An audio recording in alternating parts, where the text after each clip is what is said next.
Feldman, Here. Fisherman, may not be on yet. Here. Henry,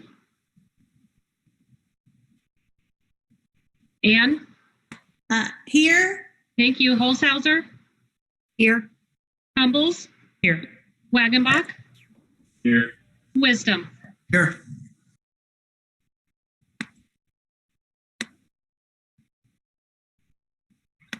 Okay.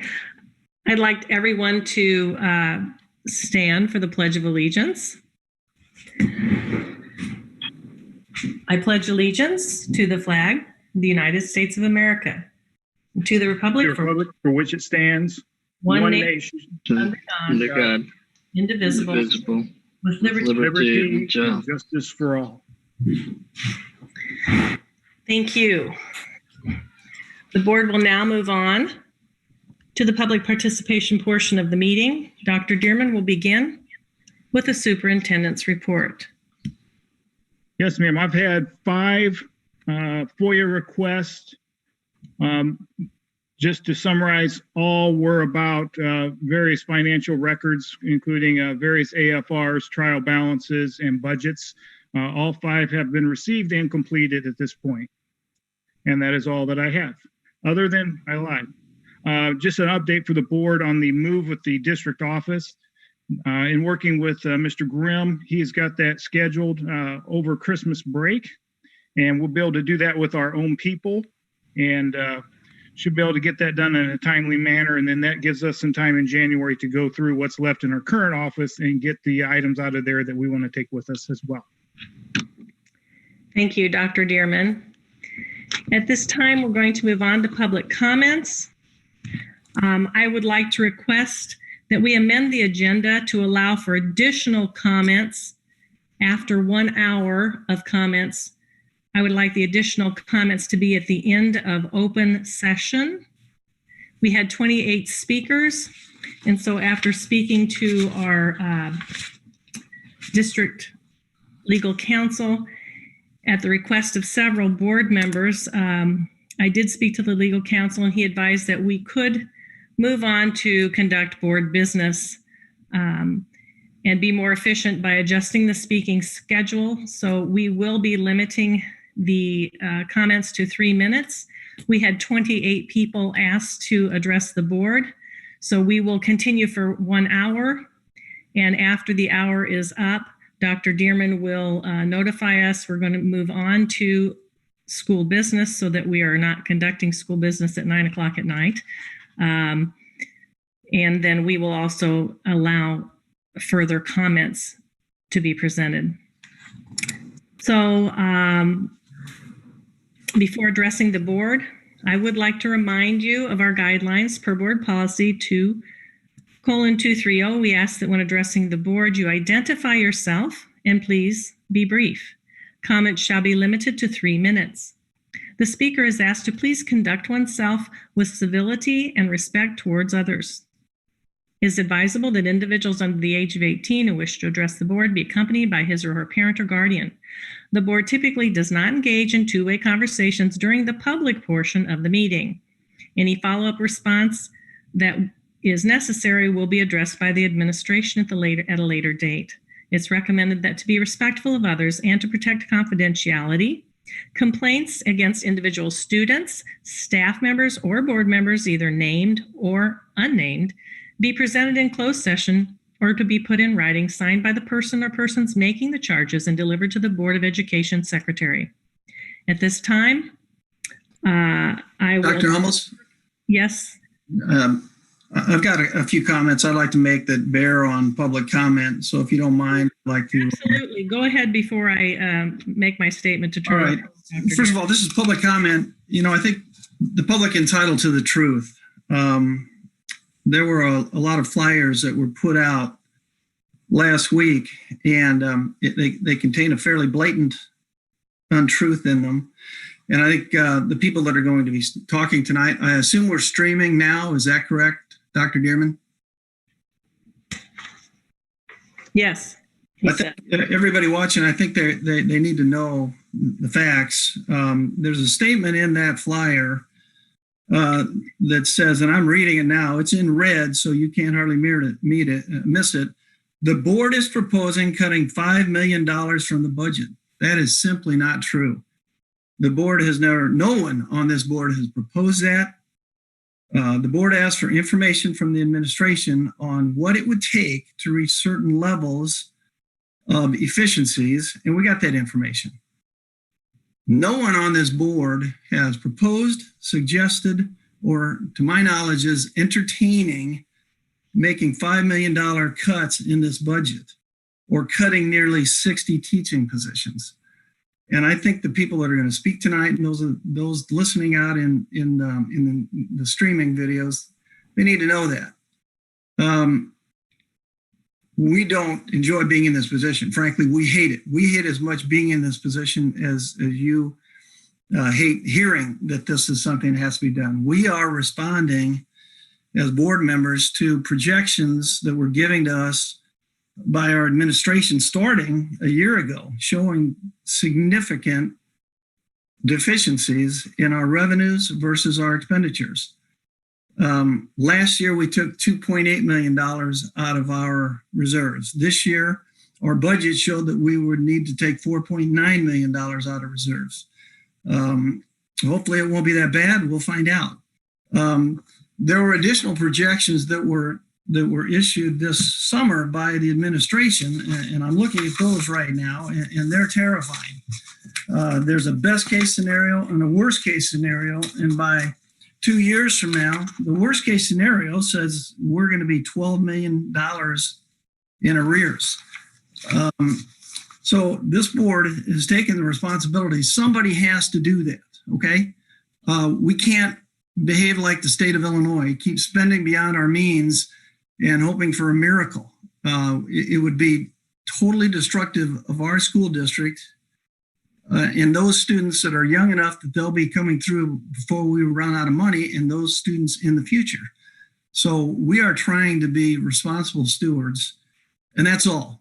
But none of us wants to be in this position. The last thing we want to do is make cuts to teachers or to programs or to staff. And frankly, until we get our arms around what these numbers are, and I don't believe that we're here yet, we are not going to be making cuts. If I understand the tenor of this board, that we are going to figure out where are we exactly and how bad is our picture before we start impacting people's lives and making changes that will impact how we provide our educational services. So I just wanted to say that so people understand, nobody is proposing cutting $5 million out of this budget. We are going to take monies again for the third year out of our reserves. How much, we don't know yet. We got to get our arms around what the real gap is, and I don't think we know that. And until we do, we can't be responsible people and start making any changes to our system. Okay, so I just wanted to say that before we start into this so people know that, okay? Thank you, Mike, and I agree, and I'd like to reiterate what you said. And until we have a clear picture, none of us are in favor of sweeping cuts, and I appreciate you verbalizing that. Does anyone else have a comment before we move on? Okay, at this time, I will turn it over to Dr. Dearman to facilitate the virtual speakers. Please remember to speak your name clearly, state the topic you will be addressing. Dr. Dearman? Yes, our first speaker tonight is Mrs. Shaw, and she is in the room now, so I will turn it over to her. Hi, my name is Karen Shaw, and I am a resident here, obviously, and I have 2 students at Ridgeview and 1 at Dunlap Valley Middle School. I was very proud that I prepared a very well written, in my opinion, speech, as you would say, but based on what Mr. Wisdom just said, I'm not really sure if all of this even needs to be said tonight.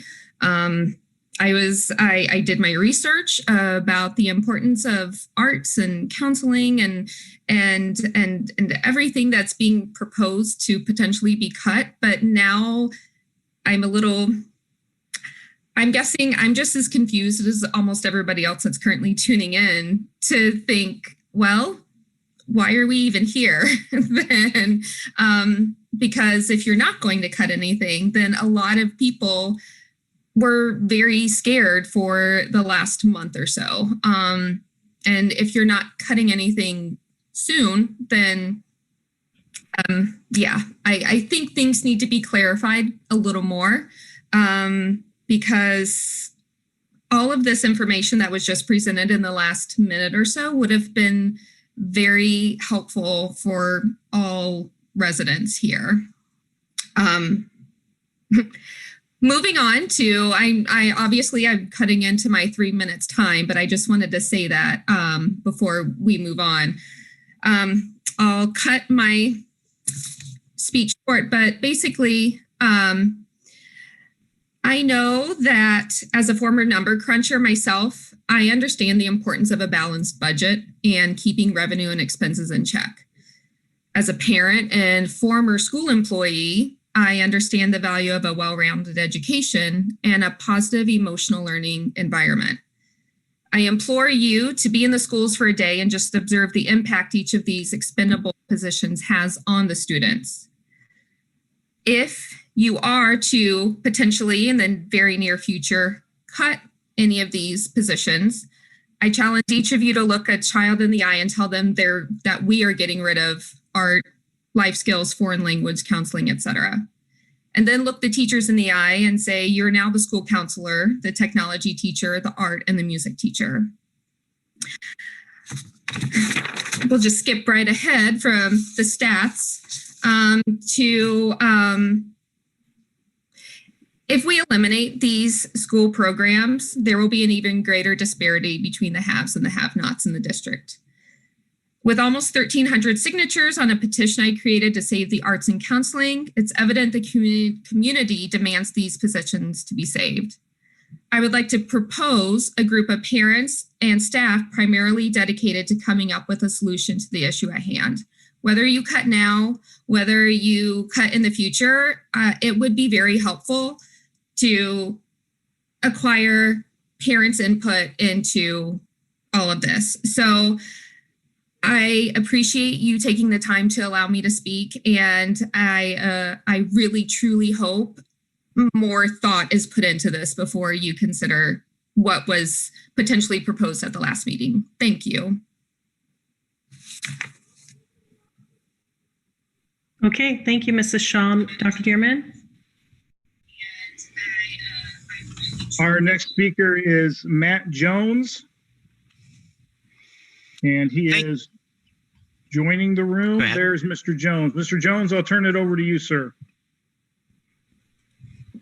Thank you. Good evening, ladies and gentlemen. My name is Matt Jones, and my wife Sandy and I are the proud parents of 2 Dunlap District kids. We lived within the school district now for more than 2 decades, and during my short time that I have to address you, I'd like to stress 3 important points. First, we have great schools, and they are worth preserving. Second, the ancillary programs that are the subject of the cuts this evening and the discussions this evening are the very reason we provide such an outstanding education to our kids. And third, you do have time to rebalance the revenues and expenditures needed to maintain our high quality, and you need to take that time and follow a different process. I appreciate what Mr. Wisdom said, and I understand that nothing imminent is going to happen, but you need to have community involvement in these discussions, and I'm sure you will. Like many in our district, I did not grow up in or attend schools in the Dunlap area. Rather, we made a conscious choice, my wife and I, to buy our homes within this district. We did that to provide the kind of education for our kids that normally you only find in Chicago or its suburbs. What has made our school experiences exceptional has been the culture of connection. It is that very culture that is at risk with the proposed budget cuts that are being discussed. I'd like to highlight 2 members of my school community that have played an outsized role in the life of my daughter, Mrs. Jen Dando and Mrs. Monica Wright. They have played a crucial role in her life, and their contributions are only magnified under the chaos and anxiety of the current pandemic. Data shows that our society has witnessed a significant uptick in suicide, substance abuse, and domestic violence as a result of COVID-19. And in these times, art isn't a luxury. It's a language used to express the inexpressible, and it is indispensable. I'm going to show you this painting. It's the product of Mrs. Wright's effort to inspire and to nurture my daughter. It has been one of the coping mechanisms for my daughter as she confronts the daily effects of anxiety, isolation, chaos, and disruption.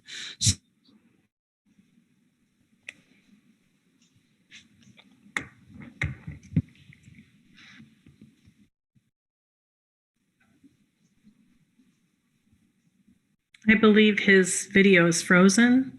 I cannot see either. Okay, Can there you it is. Video seized on him. Okay, Can, now, Jones, can are you hear back? me? now Yeah. we can. Okay. Well, and that leads me to Mrs. Dando. And over the years, it's been Mrs. Dando's open door and constancy that's turned my daughter's uncontrolled tears into resilience and self-control.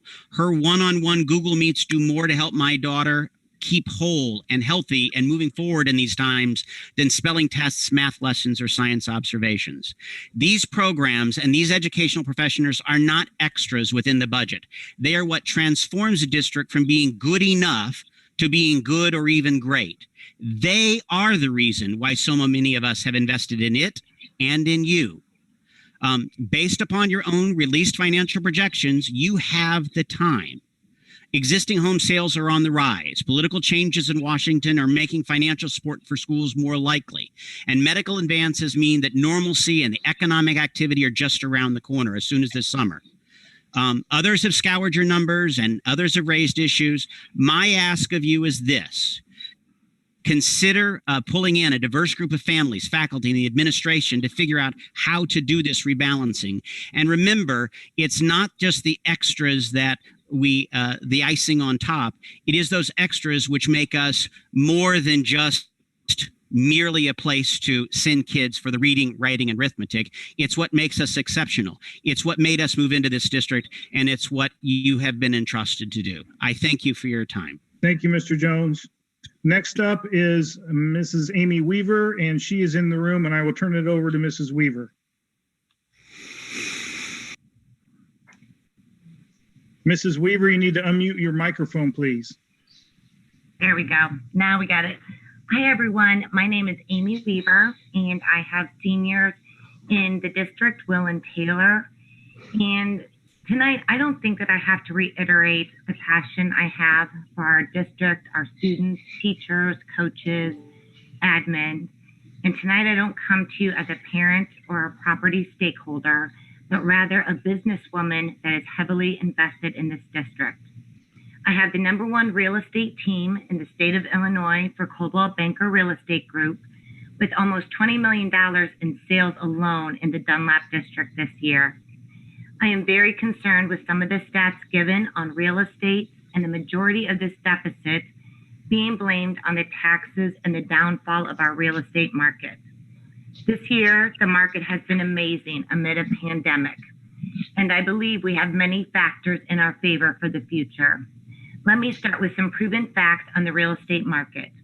In 2016, we sold 434 homes, average price of $276,000.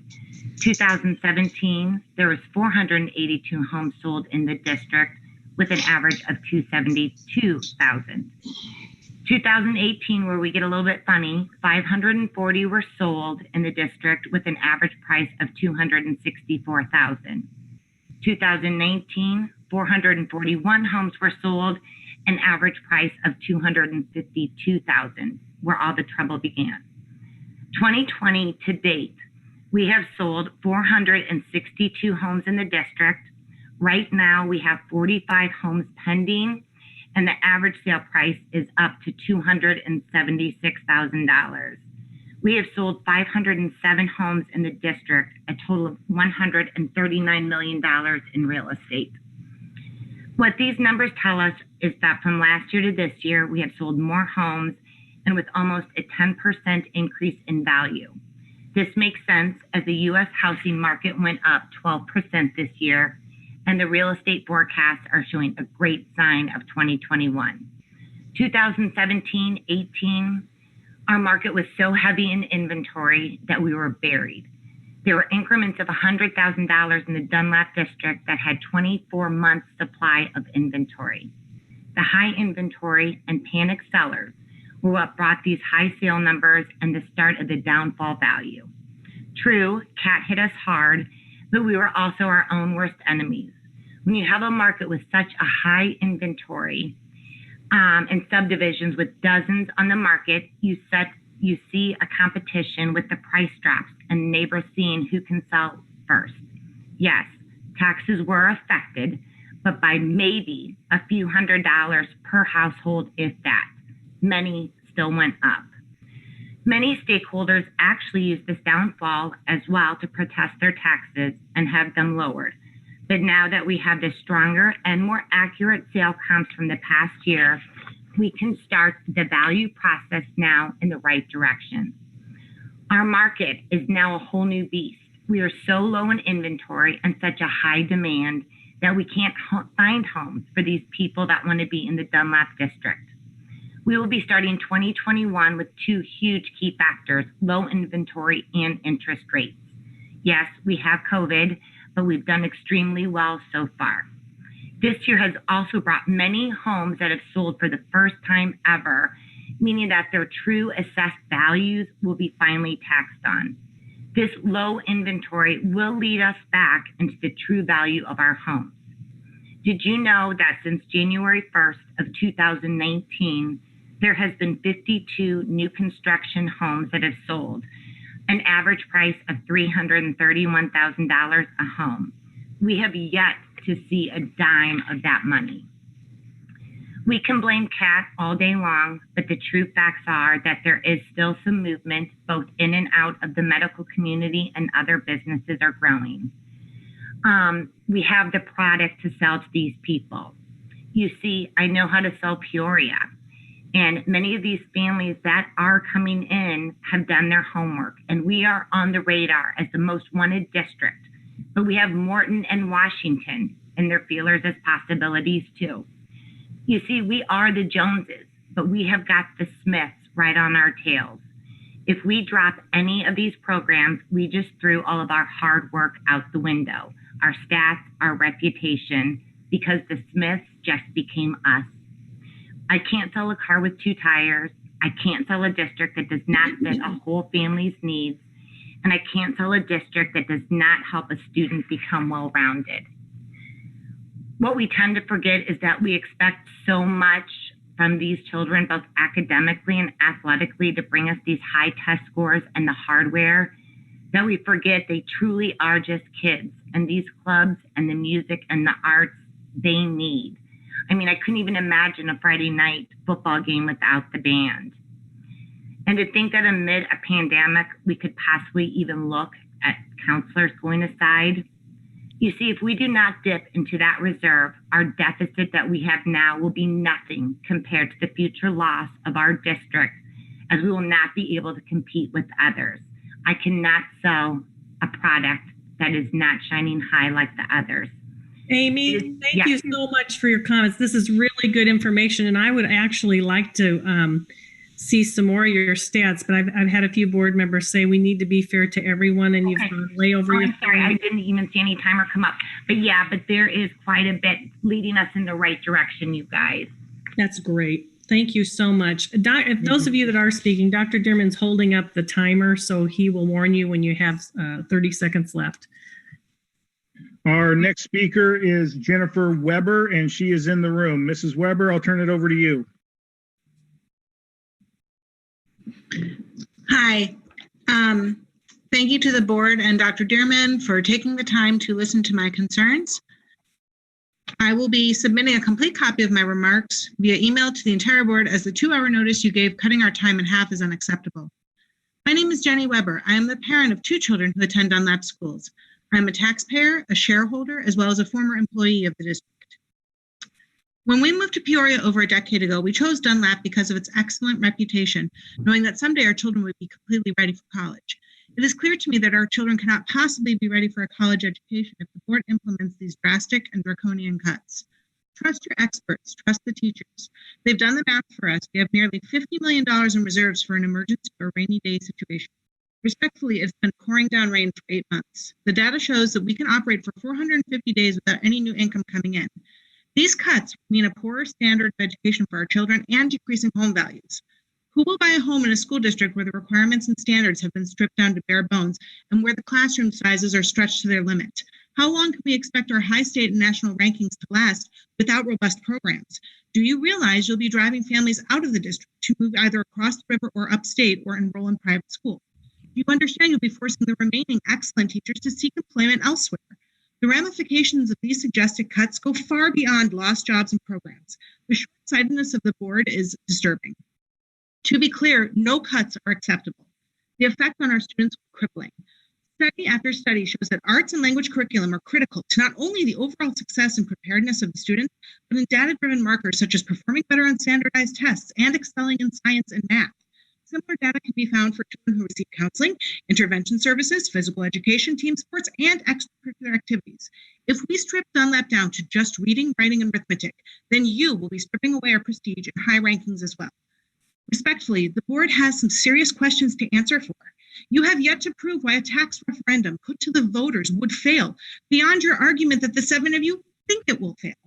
You have a responsibility to put the question to your shareholders. There is no downside in presenting this option in the next election. Pay half the deficit down from reserves, pay the other half from a tax increase. Then I would respectfully ask you to do your jobs and get to work over the next year, figuring out a long-term sustainable solution to this apparently ongoing problem. In closing, I would like to suggest that if the board moves forward with these heavy-handed and severe cuts, they should also change Dunlap's district mission statement, because it will become crystal clear that empowering students to reach their individual potential is no longer our mission. I thank you again for your time tonight. Go Eagles.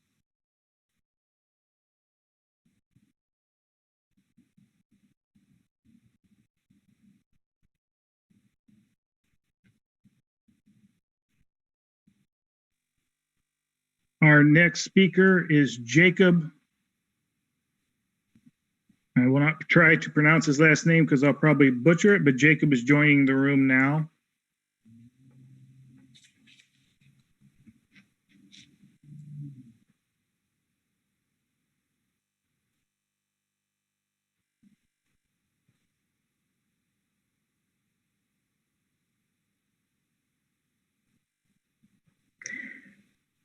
There's Jacob.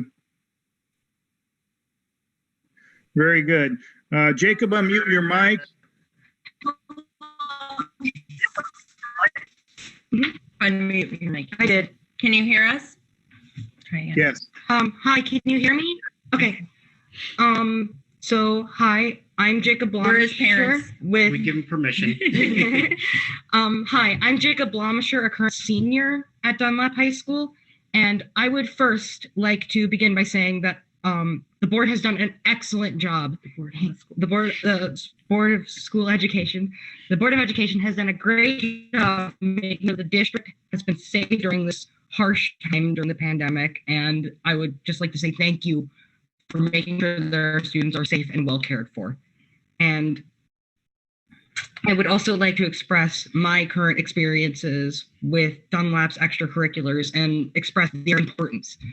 Dunlap is an extraordinary school, an extraordinary district, because it incentivizes students to be. His screen froze as well. Give him a few minutes here. Yes.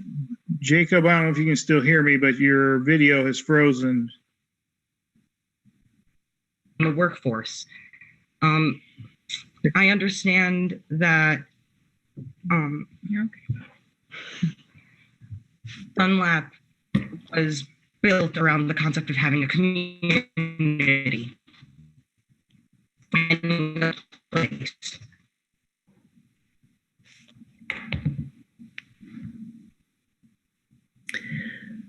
Jacob?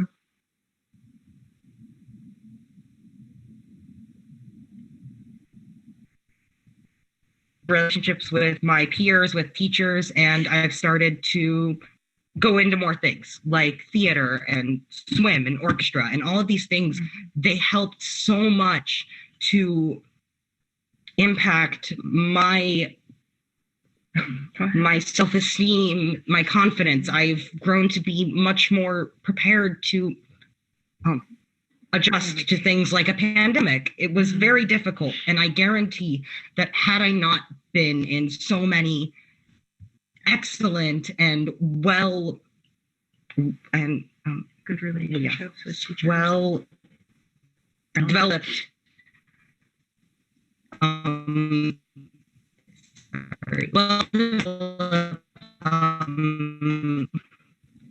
programs, that I would not be handling things like a pandemic or, moving on to the next stage of life, which is college as well. Just so you know, as his parents, we are eternally grateful to Dunlap. Jacob is not your typical kid, and he has grown so much even through the pandemic, and with the contact he has with his teachers and the impact that all of you have made on his life is really just something for you to be applauded for. And we all trust that you guys will do the best for our students that you can possibly do. And just understand that your motivation and your caring has not gone unnoticed. Thank you. And we put our trust in you. Thank you so much, Mom. Thank you, Jacob. Good luck in college. I know you're going to have a fun experience, and we appreciate you taking the time to talk to us tonight. Okay, Dr. Dearman. Thank you. Next up, we have Adam, and Adam shows he's in the room. He needs to unmute. There you go. Hi, everyone. So despite what was explained at the beginning of this meeting, I know it was discussed at the previous meeting, and I'm going to give the same speech that I was advised to prepare by numerous of my previous educators and role models in hopes that the thought of cuts are never even rumored or thought of again. So for those I've not met, I'm Adam Rosso, a graduate of the 2017 class. I was a member of show choir, madrigals, theater, student council, art classes, marching band, a 5-year Spanish student, and the president of a family and consumer science club. And all of these activities were rumored to be at risk of being cut. I am the product of a Dunlap school district, and I would like to speak on the perspective of someone who spent his whole life as a student in this district. I was in the 4th grade when Tony Redling-Schaefer gave me my first choir solo at Dunlap Grade School. And because of that, 1 week into my freshman year of college, I was offered a vocal performance scholarship. I was in 3rd grade when we first learned to read music, and now I'm the lead composer of every collegiate a cappella group at my university. I was in 6th grade when Miss Joyce taught us to use formulas on Excel, and I'm now certified in Excel and VBA programming and graduating with an information systems major at the top of my class. I was in 8th grade when I first took Spanish class, and now I'm extremely more marketable by employers. These lessons start in elementary school, and while they may not be state mandated, they are what make Dunlap so special, for they give students the opportunities to grow from a very young age. I know that nothing is finalized and cuts are up in the air, but the departments that are at risk of being terminated are what pushed me to be a better man and led me to who I am today. But outside of my activities in high school, I was fortunate enough to graduate as one of the 15 valedictorians of that year. I did some research, and I'd like to give you some facts. Of those 15 valedictorians, 10 graduated as members of the foreign language department, 8 acted in or played in the pit of the school musical, 13 out of 15 were part of choir, band, and or orchestra, 6 were in Project Lead the Way, all 15 were in clubs, and 11 served as the president of their respective clubs. These statistics are not a coincidence. This is because the extracurriculars and electives that students choose are what make school worth it. They push them to be their best, and they teach them lessons that a high school biology class may not.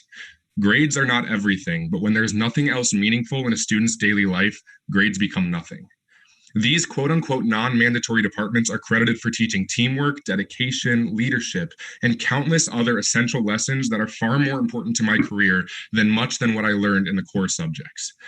This is not by any means me saying that certain core subjects are less important or more worthy of being cut, but this is me saying that nothing deserves to be cut when we obviously have the means to avoid it. These programs have some of the best educators that I've ever worked with, high school or college. And while the state may view them as optional, they have been instrumental in my and many other students' lives, from elementary school to graduation day. If the decision ends up being made and a vote is ever held, I ask you to think about the up and coming generations and realize how influential this decision is and how deeply impactful it can be on a young boy or girl who is an outcast, maybe for being bilingual, who has a passion for consumer science, a girl who dreams of being an engineer, or a boy who is made fun of every day for wanting to sing and dance. If any of these cuts were to occur, you would be removing their opportunity to belong. I understand that I have been removed from Dunlap for many years now, and I have a whole new life. I also understand that the choice is difficult and the board is in a tight spot. However, if these decisions would have been made just 8 years ago, my career, my life path, and my entire life would have been different, and I'm not exaggerating. I loved my high school experience, and I credit Dunlap for so many joys in my life. But I would fight any day to refute a decision like this from even being a rumor, for you have no idea how deeply harmful it would be on your students. Thank you for listening. Thank you, Adam. Dr. Dearman? Next up was supposed to be Dr. Christina Garcia. She emailed me earlier, and she is not going to speak tonight, but will be emailing the board her thoughts on the matter. So that takes us to Thomas Driscoll, and he is in the room. Thomas, it is... Hi all, my name is Thomas Driscoll, and I am also a Dunlap High alum of the class of 2016, which I graduated valedictorian. And I attended District 323 from elementary school through high school. As a software engineer at a tech company, I can confidently say that I am where I am today as the result of the unique education provided by Dunlap. I want to thank Mr. Wisdom for his highly illuminating comments about the cuts and express my appreciation to the school board for valuing these departments. Nonetheless, as you continue to explore options for balancing the budget, I want to highlight the parts of Dunlap that are difficult to find elsewhere and make its education stand out, especially in comparison to other school districts locally and throughout the state. I'd like to start with the World Language Department, in which I took French. It sharpened my understanding of language and made me able to communicate much more effectively.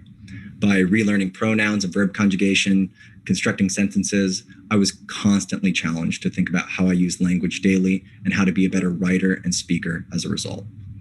Further, I found that the high school environment fostered a better and much more in-depth experience than I would have had at a large university class.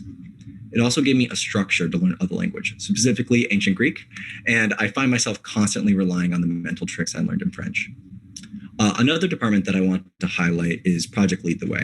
My mom and dad were both liberal arts majors, so all my experience with STEM subjects had to come from school and other adults. Project Lead the Way exposed me to the different disciplines available and truly informed my choice of major.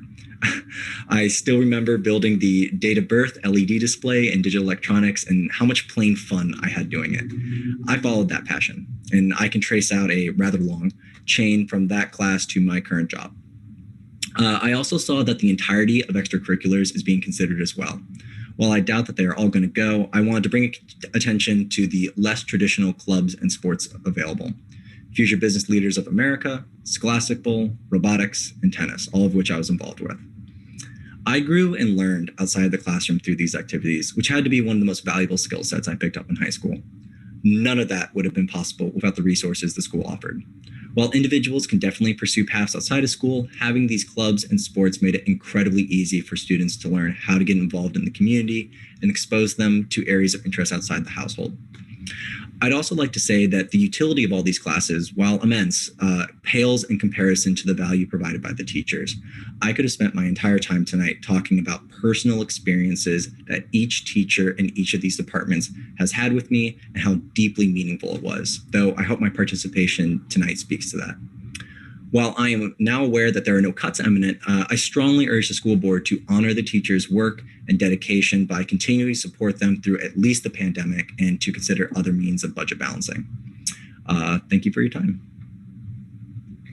Thank you.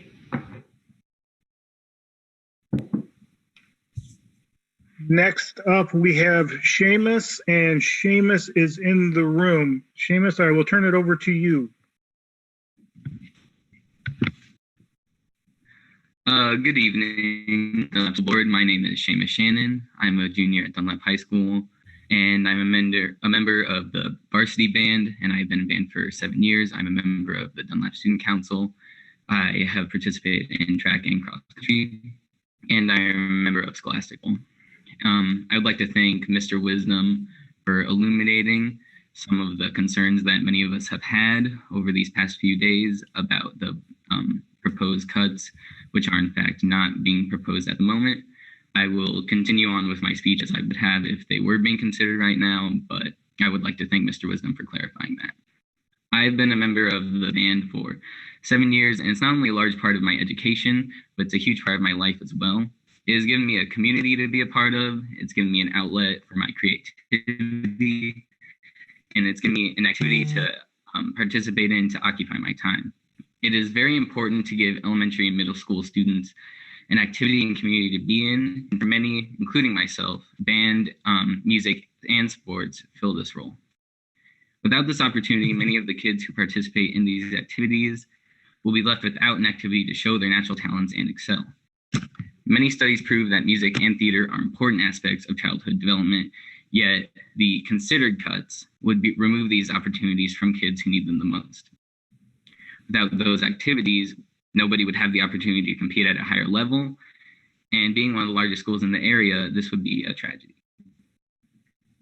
Students use these activities as outlets to express themselves and find other like-minded people to share their interests and talents. Moreover, the school board is considering cutting actual classes and staff members, many of which are vital to the atmosphere and education within our school. The fact that the school board would even consider cutting foreign language classes, which many colleges require for acceptance, technology, which is an increasingly large field of employment in the modern world, and counseling resources, which many students need to help them navigate the rough waters of high school, only further shows that this plan cannot continue.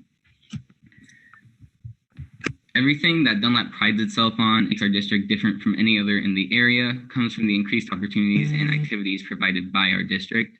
And by removing those opportunities, we would also remove everything that makes Dunlap a unique and exciting place. Attending Dunlap comes with the expectation of a higher standard that simply will be present if the board follows through with the considered cuts. If the purpose of school is to prepare students for their future and help them towards their goal, how can removing these programs that help students to do this be an option whatsoever? The cuts being discussed would remove teachers, faculties, and opportunities and add to the already increased strain on the classroom and home life during tough times. This proposal is clearly a last resort, and I appreciate Mr. Wisdom clearing that up for us. I would urge you to reconsider ever considering this option. Thank you for hearing me out. Thank you.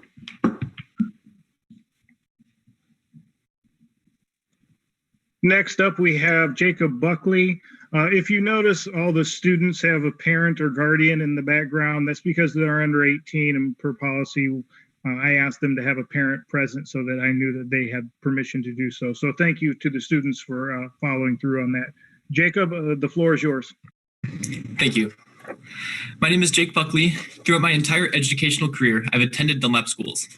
I started at Wilder Waite, graduated to Dunlap Middle School, and I'm currently in my senior year at Dunlap High School.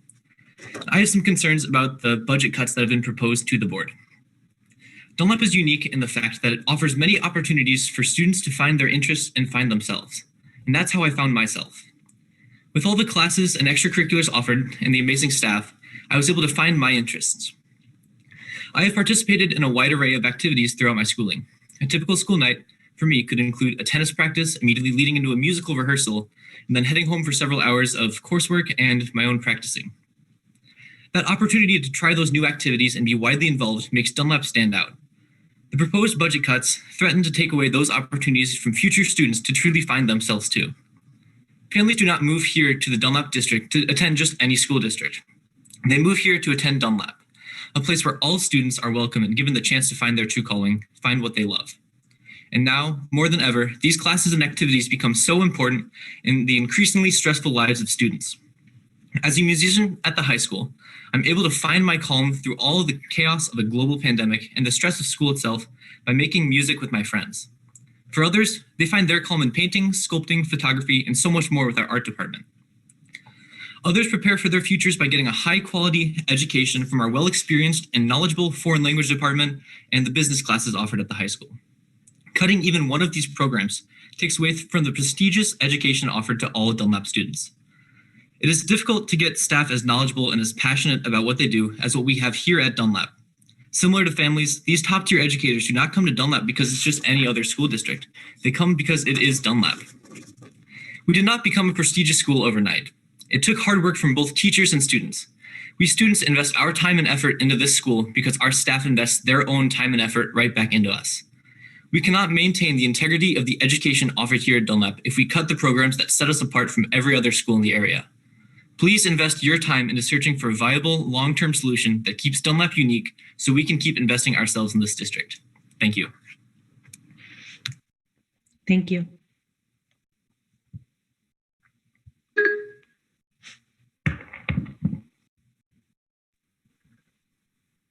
Next up was supposed to be Lauren Hansen, but I do not see Lauren in. Oh, Lauren is there now.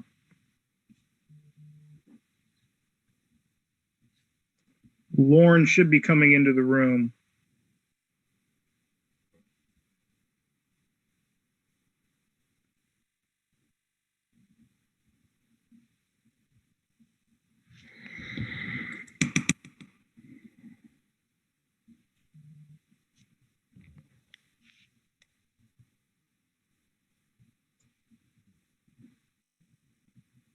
There's Lauren. Lauren, unmute your mic. We cannot hear you.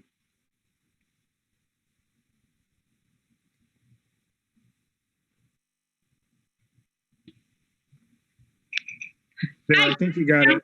I got it. Okay. All right. Well, I'm Lauren Hansen. I've been a teacher at Dunlap High School for the last 11 years. I also attended Dunlap schools from kindergarten through 12th grade.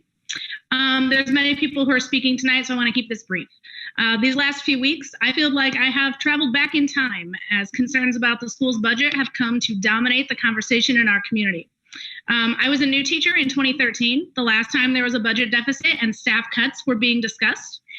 And while I don't understand much about school finance, or I didn't understand much about school finance yet, I do remember being terrified that I was going to lose the job I loved and the students I cared so much about. While I managed to survive that round of cuts, I had to painfully watch as many of my colleagues were let go or forced to move to other positions as classes were cut and departments were trimmed down. I cannot believe that we are now in this same position again only a few years later. Regardless of whether the board is making cuts now or in the future, I am disappointed, frustrated, and furious that we are even entertaining the notion of making cuts to our superb programs and letting go of the fantastic teachers that strive every day to make our schools great. I'm not a business teacher, but it was my understanding that after our last round of budget and staff cuts that our board intended to carefully manage our finances so that we could replace the programs and teachers we lost and ensure that we would not find ourselves in this situation again. I don't even have words to describe how angry I am that those discussions seem to have been forgotten, that this situation has come around again, and that we did not plan ahead far enough to avoid further possible damages to our great schools. This current budget deficit is not the fault of the teachers and students who would suffer the consequences, and it's not their responsibility to find a solution either. That's why the taxpayers elected the Board of Education. For lack of a better professionally created plan, I'd ask that while the board uses their reserves over the next few years to cover the deficit, they take the time to develop a sustainable long-term financial plan with the input of staff and community members that will ensure we don't find ourselves in this position again in another 7 years. Thank you for your time.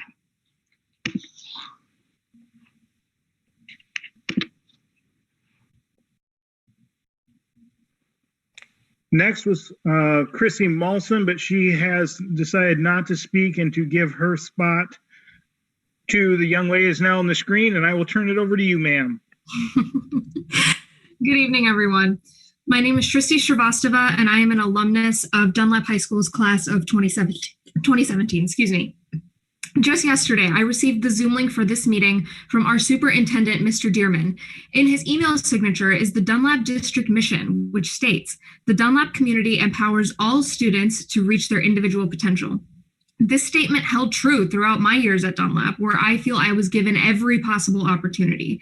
But now, in examining ways to fix an apparent budget crisis, the first thing the board has asked for is a list of programs we could cut to see how much money we could save. Cutting these programs would deprive current and future students of the opportunities that I was fortunate enough to have. I am here today to formally present a petition that I started, which has gained almost 800 supporters. Dr. Dearman has this link with him. In this petition, I propose that the district make no cuts and instead use just a fraction of the reserves to cover next year's budget. In the meantime, the district needs to come up with a financial plan that is sustainable in the long run. Our district has over $48 million in the bank, which is all taxpayer money that is meant to be spent on the education of students. To make cuts to Dunlap's incredible programs would have a detrimental effect on the experiences that students have in their high school careers. Students would lose extracurricular activities and classes that allow them to expand their knowledge beyond their core subjects. Many people's comments on the petition stated that they felt these programs were crucial for being well-rounded and getting into college, and a major reason why they chose Dunlap schools over surrounding districts to begin with. It is also troubling that the board would consider laying off over 50 teachers in the middle of this pandemic when they have the resources to avoid this.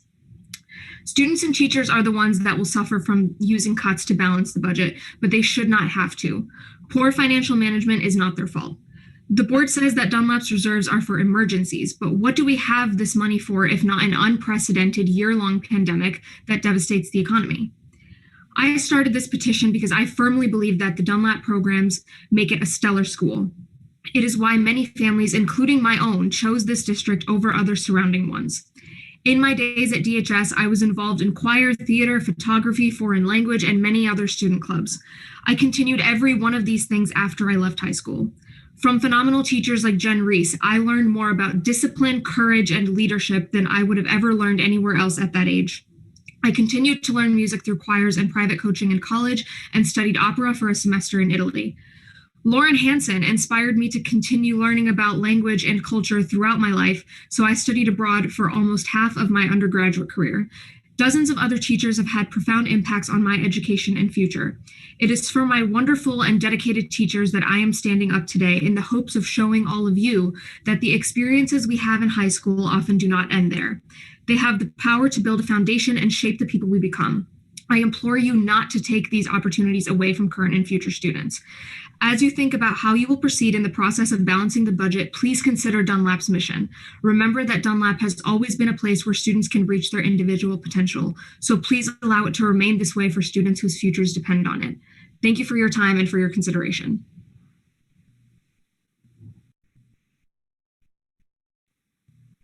Next up is Mr. Phil Reardon, and Phil is in the room. Phil, I will turn it over to you. Thank you. My name is Phil Reardon, and I live on Manchester Drive. I too appreciate Mr. Wisdom's clarification on the nature of the discussions ahead and the decisions entailed. But given the number of elementary programs listed on the menus for cuts and the fact that some feel we can make up for that lost ground later in middle and high school, I feel like some of my points are still valid and will raise them now. My family moved here in 2018 in part because of the caliber of the schools across the board. My oldest completed kindergarten last year and is now in remote first grade. For context, my daughter has a degenerative disease that causes pain in her joints. It excludes her from PE by default, brings bouts of fatigue, frustration with writing, and other complications. It sits in a gray area that makes qualifying for special education difficult, and it's the reason we are currently on the remote learning plan. The days are long, but she has always looked forward to participating in art especially, as well as music and Spanish. She uses art to work through her frustrations and express herself. Just like we as residents and taxpayers were presented with potential scenarios, I decided to do the same with my daughter. I asked her how she would feel if she went back to a school with no art, and she immediately responded with, "Why would they cancel my favorite thing?" I continued, asking how she would feel with no music, Spanish, or visits with the school counselor who has been helping her work through some of her frustrations. Her mood did not improve. In the end, I told her that nothing was certain, but it was being discussed. This is a year where our children have been told no more than yes and pushed apart more than together. As we recover, our children will need additional social emotional support as they hopefully reintegrate into safe in-person education. Our children will need the fulfillment from extracurricular activities, the creative outlet from music and the arts, and the cultural awareness provided by learning a foreign language. Many of the programs and people on the cuts menu may be the very reason some students get out of bed in the morning. In a time where people are leaving Illinois, Dunlap enrollment continues to rise, and we continue to be ranked as a top school in the district. We also tonight heard some encouraging facts about the real estate market, and we have to consider how we will remain a competitive and attractive school district for residents and what our sell will be if cuts are made. It is not just the college-ready elements of secondary education that make this district attractive. Our district is sitting on nearly 452 days worth of cash reserves. I remember a board meeting where using the reserves was discussed as a viable option to the solution to solve the additional expenses that COVID-19 has brought. It will not fix the underlying issue, but using cash on hand will buy time for more discussion and decision-making on generating revenue and letting the COVID dust settle, as I don't feel like we're out of the woods on that yet. As someone who has been unemployed by this crisis since April, I too am leaning on reserves to weather the storm as we all get our bearings in this new reality. As it was mentioned before, this is an emergency. This is what we save for. We don't save for extras, we save for times when we need it. And this is a time when we need to invest in our children and their education. That is a direct quote from a prior board meeting. I urge every member of this community to take time to think about the impact that cuts would have on our district and the wellness of the community at large. Thank you very much.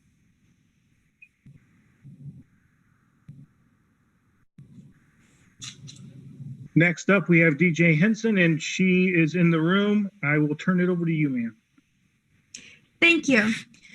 Members of the board and members of the public, thank you for the opportunity to speak with you this evening. My name is DJ Henson, and I'm a 2020 graduate of Dunlap High School. Today, I would like to step forth as a humble representative of the many students whose lives have been touched by the numerous programs currently in jeopardy. To begin, I would like to address the ways in which music and the arts have impacted me on a deeply personal level. I have been blessed with the gift of creativity. Ever since I was very young, you could hear me humming a tune as I strolled through the park or creating Picasso-esque chalk masterpieces on the sidewalk of my best friend's home. These rudimentary creative processes, though, are not enough. Creative expression of oneself is an inherent human right. Learning how to express oneself creatively is the duty of the school system, not just a luxury enjoyed by the wealthy. I know for a fact that had it not been for music and art programs throughout my years in the Dunlap School District, I would not be in college right now. I would not have the confidence and ease to stand before you today and express myself. I would not be as quick to learn new things or as willing to pursue what is not yet known. The psychology behind creative learning is no longer shrouded in mystery.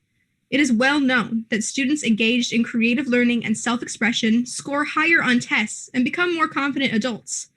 Why then are these very programs being considered superfluous opportunities when they are, in fact, essential to success in the modern world? Beyond the psychology of creative learning, the self-expression and self-actualization that are part and parcel of creative learning boost self-esteem and self-worth, two things that many students are in desperate need of as they navigate adolescence. Creative outlets are a necessity. I cannot stress this point enough. Lastly, I would like to address the importance of foreign language and culture studies for developing youth. This is not exclusive to any age. All students must learn how to navigate and interpret differences in language and culture. This is the key to successful adulthood. A school system that does not prioritize diverse learning does not promote inclusion in an ever-changing world. The future is created in the school system. An inclusive, holistic future is created by diverse learning and education that promotes cultural dexterity.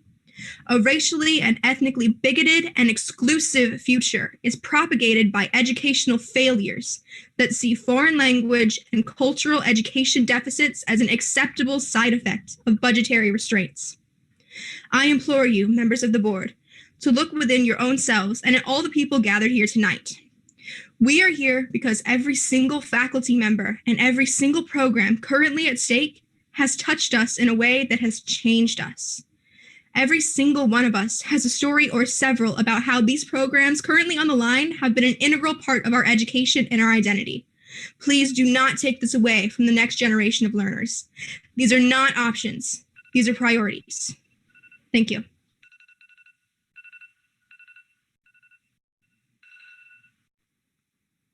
Next up, we have Sarah Bettingfield, and Sarah is in the room. So Sarah, I'll turn it over to you.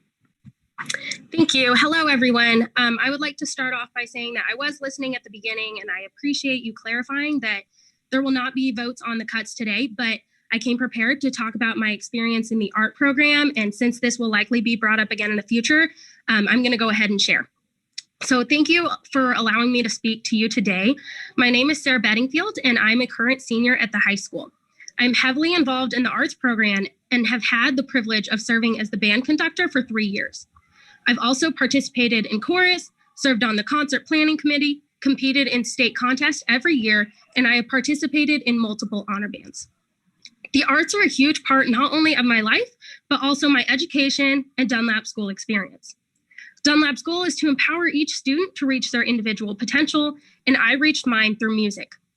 My closest friends are all from the music program, and each day the chorus and band room serves as a place that I can go and simply do what I love with no pressure or expectations.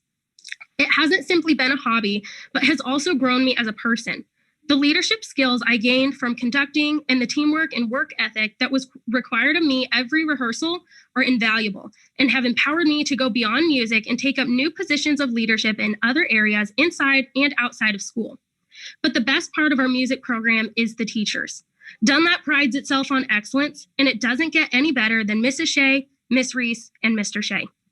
Their commitment to academic and musical excellence is rivaled only by their dedication to the students. They invest in all of us inside and outside of the classroom and have continually been a support and cheerleader to me personally. The music department has proven its value and success. If you walked into the band room, you would notice that the entire room is lined with trophies. Not only have we collected our fair share of hardware, but we are also the reigning state champions and have been for the past 3 years. This success does not simply happen. It comes from the dedication that Dunlap students have to music and the value that they see in their unique talents. I am here today to ask you to prioritize the arts in the future of our district. Without the programs offered at DHS, I would not be who I am today. I want future DHS students to have the same opportunities that I did to shape who they are and will be through music and the arts. I deeply appreciate your commitment to fiscal responsibility, and I understand the concern you have for the financial future of the district.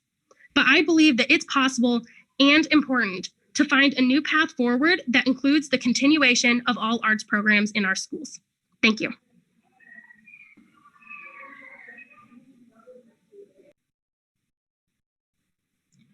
Next up, we have Elijah, and Elijah is in the room. Elijah, I will turn it over to you. Good evening. My name is Jean-Jacques Clare. I'm Elijah's dad, and I give him permission to speak tonight.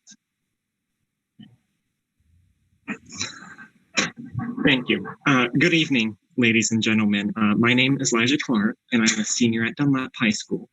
Since my freshman year, I have been chosen by the teachers and administrators as one of the 12 Eagles, charged with representing the link between staff and student. I was given the honor of joining this program because the staff at this school trusted my opinion to reflect the will of the students of this school.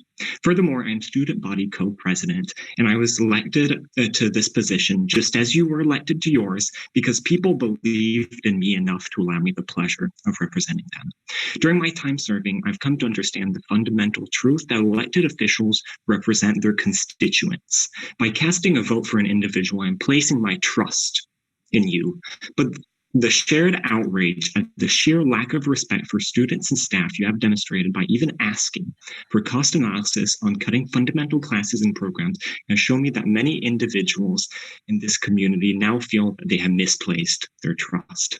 I understand that not every student who progresses through the school system is gifted in the same areas. I have a deep love for Dunlap, and with that love comes a dedication to each and every individual who passes through these doors.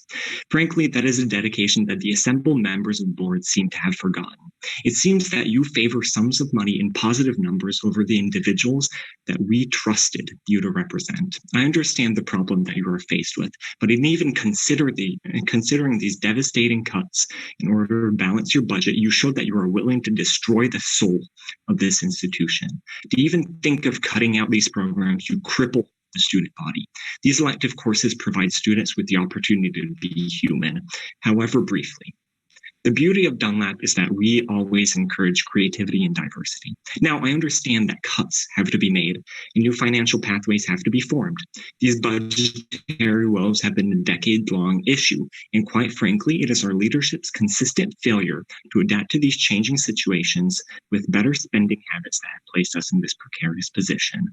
Maybe instead of slashing electives such as financial planning courses, the board members may consider attending a few. I'm sure a dedicated staff could fit you into their newly expanding classroom sizes. See, we must endeavor to think of long-term viable solutions for the benefit of the students of this district. These considered cuts are ill-advised and destructive to all of the Dunlap students and staff. And it is my opinion, just as it should be yours, that there are few greater tragedies than destroyed potential in a promising student. You all campaigned on bettering the learning environment for all students in this district, yet you have considered a proposal that would deprive Dunlap students of the education they need. This is meant to be my second home, but the lack of respect you have exhibited this year for your students and staff find me ashamed to be an Eagle, ashamed of what I might have to tell the students I represent, just as you should be ashamed of the mismanagement and ignorance of students' needs that you have brought to the district. Thank you for your time. That is all.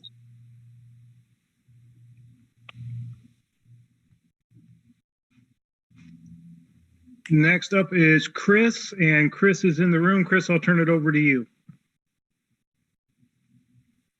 Chris, you need to unmute your microphone, please.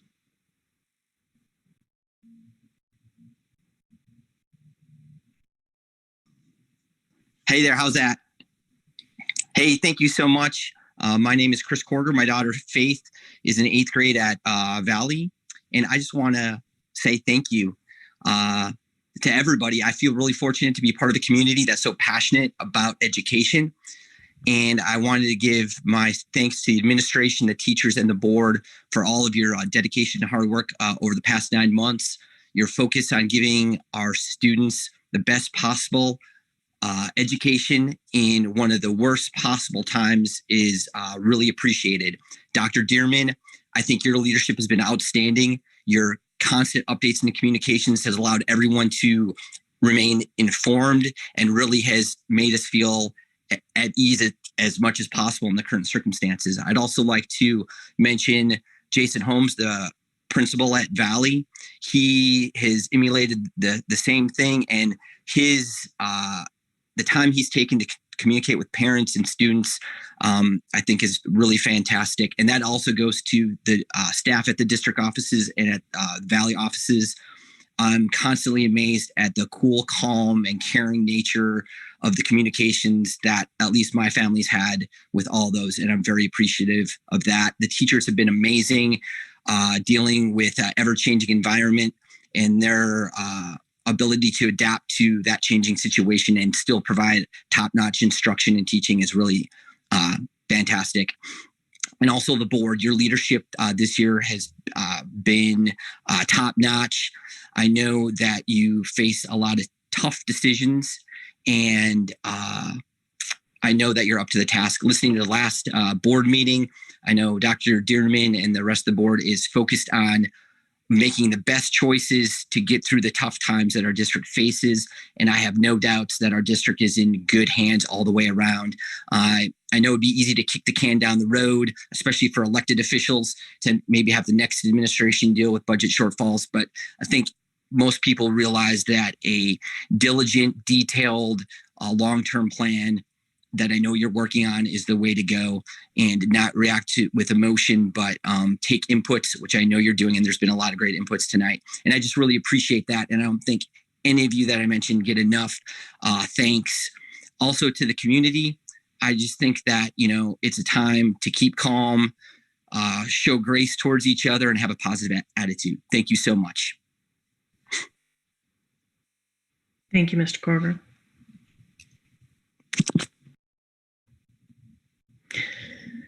Dr. Humbles, we are at an hour, so I will turn it over to you. Okay, may I have a motion to amend the agenda so we can move on with school business and then come back to public comments after the business meeting, the open session, at the end of the open session. I'll make that motion. Thank you, Mr. Feldman. May I have a second? Who was that? I'll second. Oh, Teresa. Thank you, Teresa. Okay, for now, this concludes the public participation portion of the meeting. The board will now move on to information discussion items.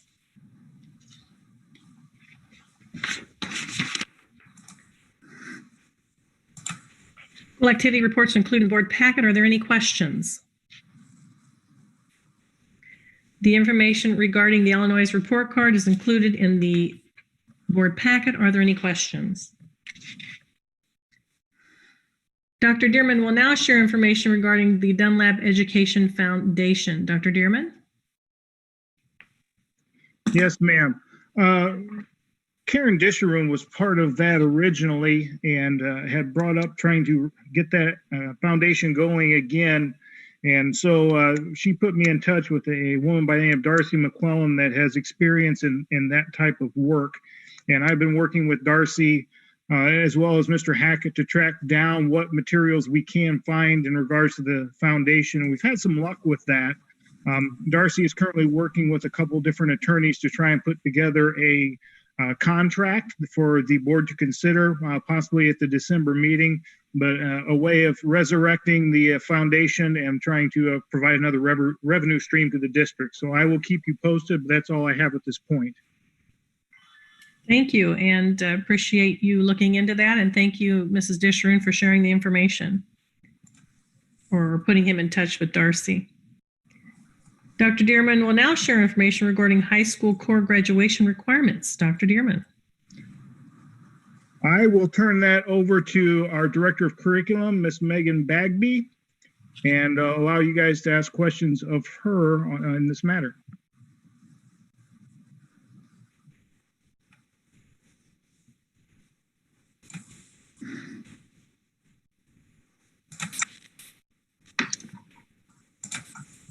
Hello, I'm willing to address any questions there are regarding this general education IAI. If needed, this is currently something we're doing for the COVID back to school, and there was a motion put in the board packet for an agenda item on this. I just wanted to add that, can you hear me? Am I on? Yeah, we can hear you. Okay, that we're doing it this year, and I believe we should have this occur for the following school year as well, because as we know, the pandemic is really not expected to be completely over for another year, and it's a very affordable way for students to get more college credits, and it helps our budget because this does not add costs to the school because the students pick it up. And it does have rigor because the teachers do have masters in their fields. And it, as I said before, it allows students to pick up their classes for a very affordable price and get their core curriculum classes addressed. Thank you, Mrs. Henry. Are there any other comments or questions? I would just echo that. I think this is a really great way for students to get a jump start on college, to make college more affordable, and to offer them more opportunities for double majoring or other opportunities. So I totally agree. I think this needs to be extended after COVID so that our students can have those opportunities. All right. Well, thank you very much. We're ready to move on then. We're going to talk about the information in the 2020 tax levy. It is included in the board packet. Do we have any questions regarding the tax levy? There's nothing for me to say there. Hello? Are we ready for Abby, are we ready for the tax levy information? Yes, sir. Yes. Okay. I want to get started by just defining a couple terms that we're going to be using during this very brief presentation. Dr. Dearman's going to bring up the items that were included in the board packet. I want to define, when we talk about the levy, when I refer to the levy, that is the request that we're making of the county for our share of our property taxes. And when I use the word extension, I'm talking about the amount that we actually receive. A timeline, just to give you an idea of the time frame of this process. In October, we receive an estimated EAV from the county. And then from there, obviously in this meeting, we're presenting a tentative levy as an information item. And then in December, we'll be asking for the approval of the levy. And then we'll also be filing that with the county. What you have in front of you is the 2020 levy calculation page. And then our estimated EAV that we received from the county back in October, it was a 2.5% decrease from the 2019 levy. So they are projecting a decrease. We will receive the actual EAV in the spring. So this is all based on an estimation and assumptions at this point in time. On the levy calculation page over on the left-hand side, you're going to see the 2019 extension. And that is the amount that we actually received in 2019. Our extension in 2019 was $39,796,640, which equated to a 4.53 tax rate. And then on the right, you're going to see the 2020 levy. This is our request for 2020. It is $41,605,507. The actual extension will be determined in the spring once we have the actual EAV. We do balloon our levy each year just to make sure that we capture all the dollars. If the EAV is actually higher than the projection, we want to make sure that we are able to capture those dollars. The request is less than 5% of the extension that was from last year, so we do not have to have a truth and taxation hearing. And Dr. Dearman, can you pull up the certificate of levy? This page here is the document that we'll actually file with the county. And this is, once the levy is approved, we'll send this to the county. The amounts listed on this page are different than the amounts listed on the prior page. And the difference for that is the levy for our bonds does not go on this page until we take it to the county, and then they will add that on. So I did want to point out why there is a difference there.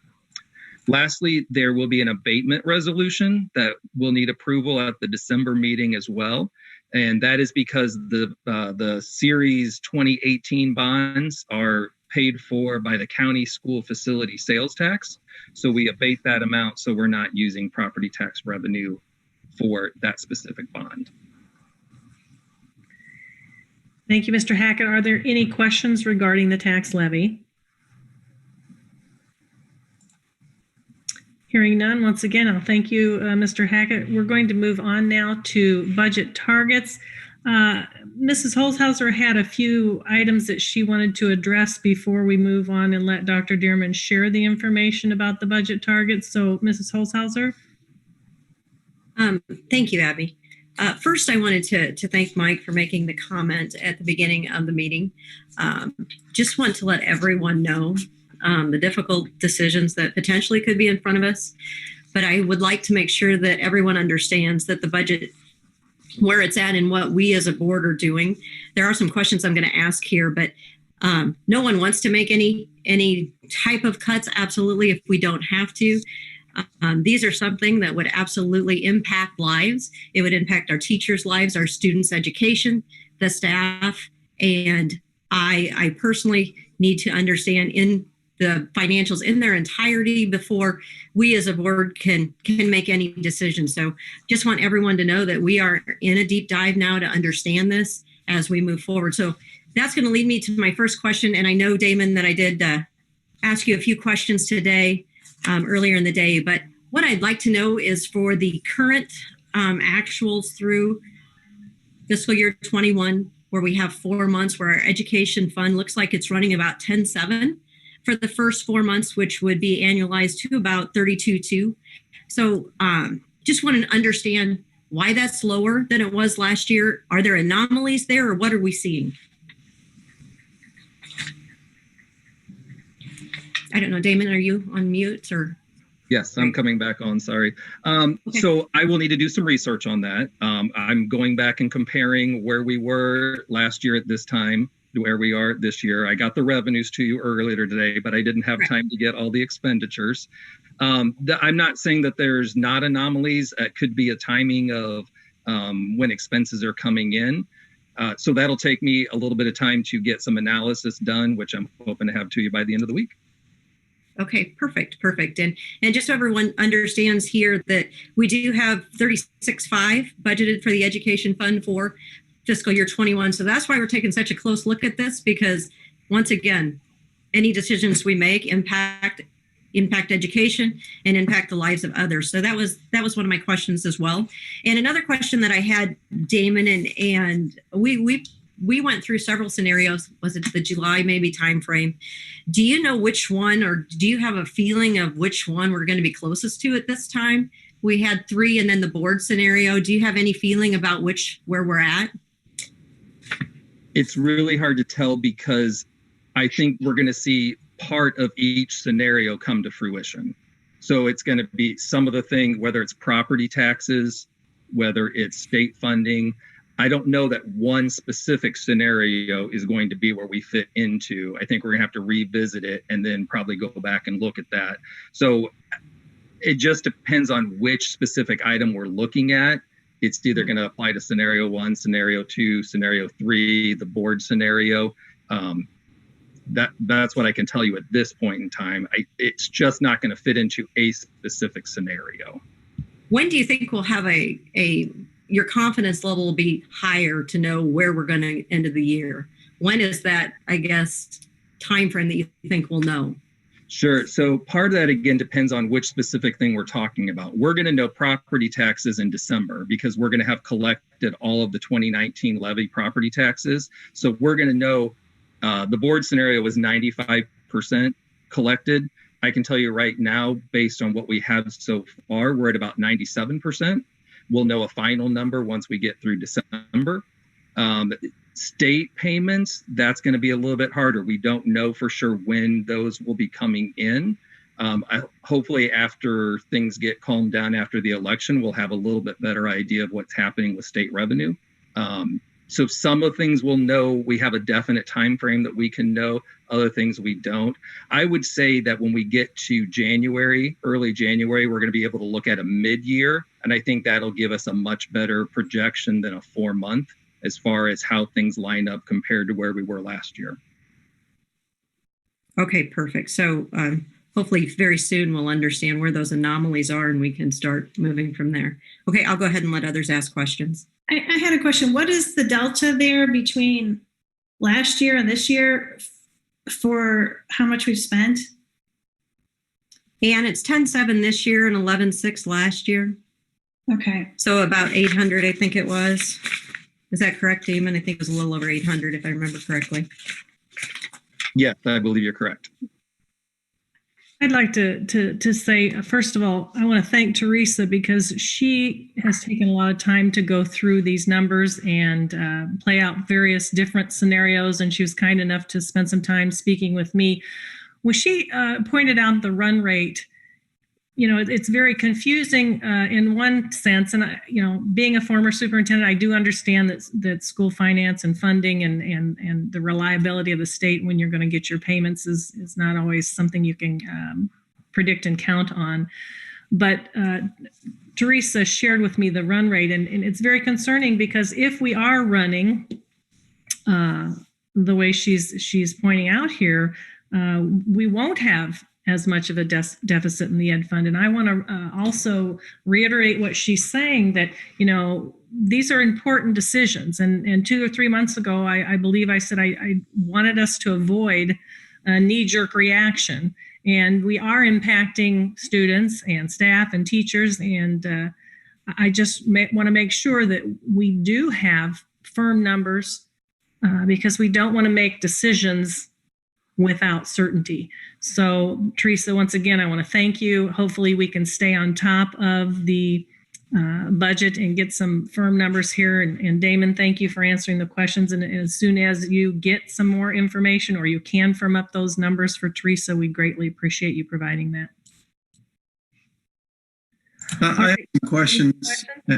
Yeah. Okay. I've been looking at these numbers.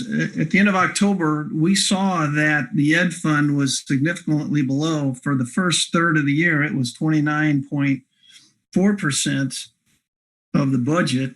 and we project about 33 1/3 for that 4 months. And so we asked for information going back fiscal year 18, 19, 20. What percentages normally, how consistent are these numbers? And we found out that the Ed Fund is very consistent. The information we got from Dearman was that per quarter, it was right around 25%, which means for a third of the year, 4 months, it should be right around 33%. And so I'm wondering, why is it hard? We know what the salaries are, what we should know what the benefits are.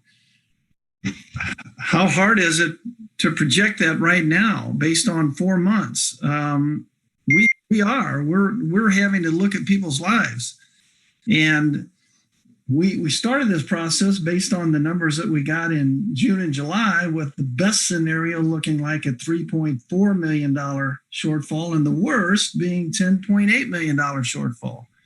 Our budget came in that was presented to us, we approved, was a $4.9 million shortfall, and now it seems to be coming down to $4.2 million. I don't know how $700,000 of deficit disappears in 2 months, but it looks like it did. But we're dealing with people's lives, and we're the ones that have to make decisions on what to do with this budget.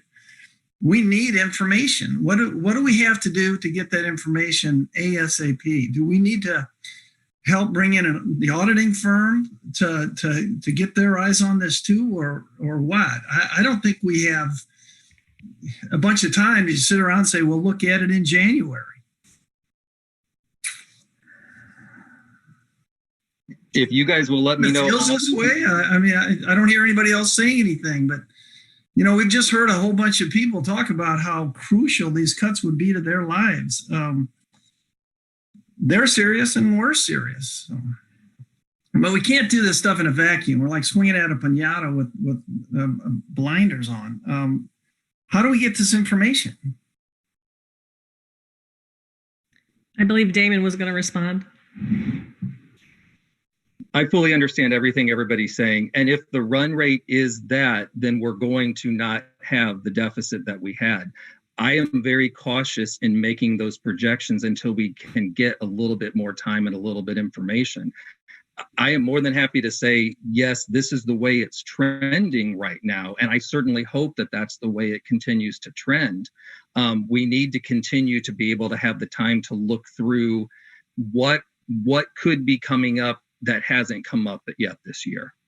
Time is difficult. Our team in the district office is working very hard and very diligent to get all of the work done that is on our plates right now. We spend hours a day working on COVID HR related issues. So we are trying very diligently to get the information done as best as we possibly can. And we will continue to do that. Sorry, this is Karen. I was kicked off for a little while, so I missed a lot of that. I'm just wondering if we aren't able to do this with the current staff. I mean, I hate to spend money on something, but we simply can't make these difficult decisions that are going to impact our programs and our people and our staff without the right information. I mean, do we need to engage somebody like our auditor who is familiar with our numbers to kind of help us get the best possible projection of what our deficit is this year? Because I just hate to make these decisions without that information. The auditor is not going to be able to help in that sense because the auditor has more of a big picture view. They don't know the trends of our daily type or our monthly type of expenditures. Mm-hmm. We will get it done. Trust me, we know that this is the most important thing, that it's affecting our teachers' lives for sure. So we are working diligently to get the information as it's requested. We're trying very hard. What would be time frame? I would say in the next couple of weeks, we will, whatever information you will like from me, if you will please email that to me. So then we know exactly what it is you're looking for. I know Teresa has some information that she's asked for that we're working on right now. If you will email me exactly what it is that you're looking for. I know you're wanting trends and wanting to know, is something going to change? Are we on track that we're only going to spend this amount of money? And if you will please give us a couple of weeks, we can try to get more answers for you. And I guess I just didn't miss. Is it your best guess right now that our deficit is going to be 4.2, or is it your best guess that it's going to be lower than that this year?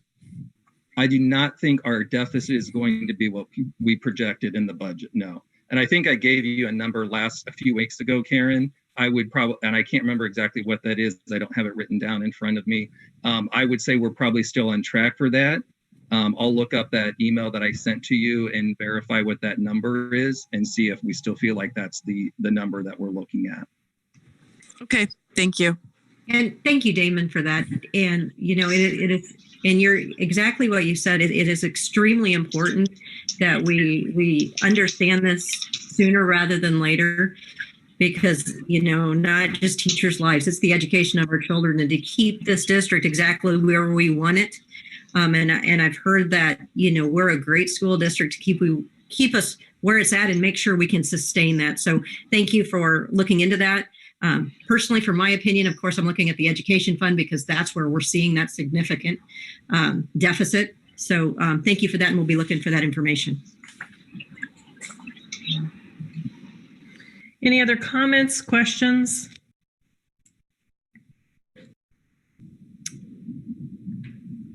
Dr. Dearman will now share information.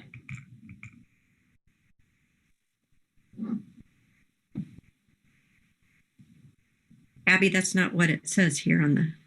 I think you're off, Dr. Humbles. On the agenda. I have budget targets FY22, and the narrative says Dr. Dearman will now share information regarding the budget targets for FY22. This, unless this is a typo here. Yeah, that was more what Damon presented, but I would just like to throw out, there's been a lot of good comments made, you know, not only from, you know, the board members and the constituents that are chiming in through the different public participation, and what Mr. Wisdom stated earlier. You know, our strategic plan expires at the end of this year, and I actually started to work on that in the fall of last year to get that process going. And I'm not sure how familiar the group is with strategic planning, but that involves a large number of meetings with a large group of constituents. And obviously with what's happened with COVID, that kind of makes that difficult at this point in time. But generally in a strategic plan, you develop usually a 5-year plan, as was done last time. And I think, you know, we're going to have a deficit this year. It's unclear how much it will be, you know, whether it'll be 3.6, 4.2, 4.9. Bottom line, it's going to be a deficit. And the next year is projected to be even more than what it will be this year. And that is not a path that, you know, is sustainable long term. So I think that strategic plan, it needs to be redone anyway. And I think that would be an integral part of that conversation. Okay, thank you, Dr. Dearman. I agree that the 5-year plan and involving parents and constituents, have a nice diverse group and hear their input on how they feel we should proceed is an important thing to do. Any other comments before we move on? This concludes the information discussion items. The board will move now to the consent agenda. Are there any questions or discussion regarding items on the consent agenda? May I please have a motion to approve the consent agenda? Wait, I do have some. I'm just trying to get there. I don't have the order, but are the classes, the new courses, are those on the consent agenda? I think they're in the action items, Abby, under C. Yeah, we're not on that yet, Ann. Okay, thank you. Yep. All right, could I please have a motion to approve the consent agenda? I move to approve the consent agenda. Thank you, Mrs. Dishroom. You have a second? Second. Ms. Holzhauser, any discussion? Roll call vote. Dishroom? Aye. Holzhauser? Aye. Wisdom? Aye. Wagenbach. Tim? You're on mute, Tim. Oh, you got a thumbs up there. Thumbs up, that'll work. Henry? Aye. Humbles? Aye. Feldman? Aye. Okay, motion carried. The board will now move on to action items. The Bill List Treasurer's Report, District Investment Report, and bank statements are included in the board packet. Are there any questions? May I please have a motion to approve payment of the bills? I move to approve payment of the bills in the amount of $3,643,013.24 as presented. Thank you, Mrs. Holthauser. May I have a second? Second. Thank you, Mr. Wisdom. Any discussion? Roll call vote, please. Holthauser? Aye. Wisdom? Aye. Wagenbach? All right. Yeah. Wagenbach, thumbs up. Said yes. Thank you. Humbles? Aye. Henry? Aye. Feldman? Aye. Disharum? Aye. Motion carried. Okay, I found my button here. Sorry. Information regarding board policies are included in the packet. Are there any questions? I would move to table policies 220 and 220E. One of them has been addressed through the governor's disaster declaration, and the other one is an exhibit which is not required to be in our board policy. I would second that. All right, thank you both. That was Mrs. Henry, seconded by Mr. Wagenbaugh. May I have a motion to approve the policies with the motion to table the two policies mentioned? I move to approve the policies with the exception of the two that Ann mentioned. I believe it was 220E and what was the other one, Ann? 220. 220. 220. Thank you, Mrs. Disharum. May I please have a second? I'll second. Thank you, Mr. Wagenbaugh. Any discussion? Roll call vote, please. Disharum? Aye. Wagenbach? Aye. Wisdom? Aye. Humbles? Aye. Holshouser? Aye. Henry? Aye. Feldman? Aye. Motion carried. Approval of the new DHS course suggestions. Here, information is included in the board packet regarding the Dunlap High School new course approvals. Are there any questions? I guess Mike. Oh, go ahead. Go ahead. You go first, Karen.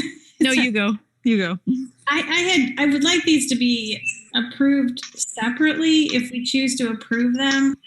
I do have some concerns when we're in the middle of these budget discussions.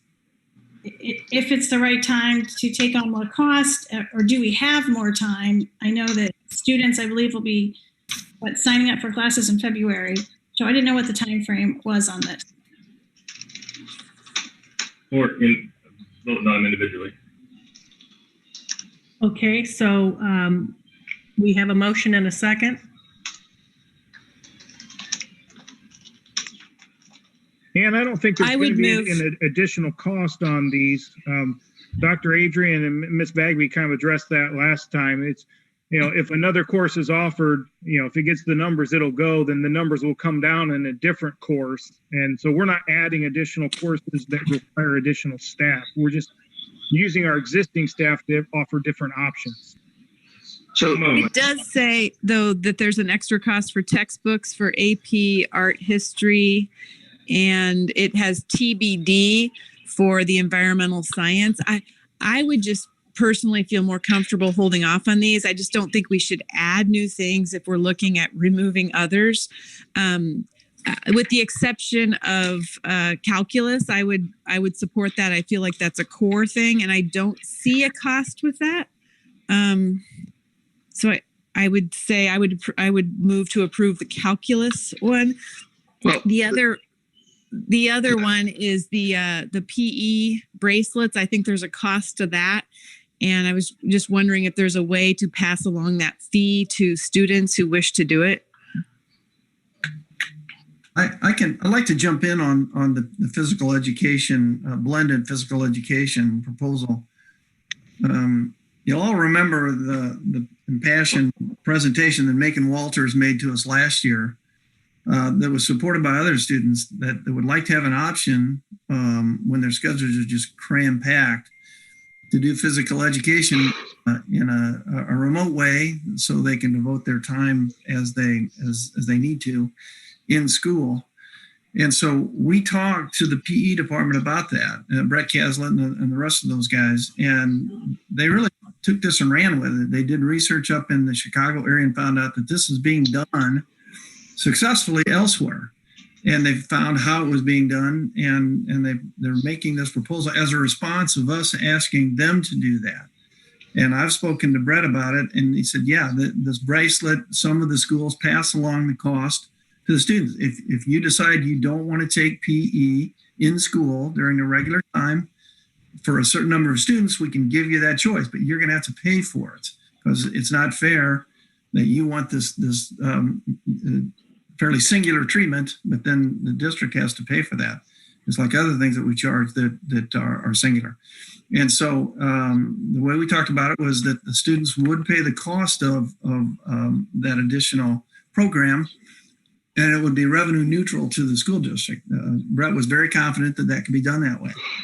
So again, this is something that we asked the PE department to start looking at a year ago, and they've done that. So I appreciate that. I think we all should appreciate it. And we would be the only ones doing this. We'd be a trendsetter again at no additional cost to the school district. So I urge everybody to approve this.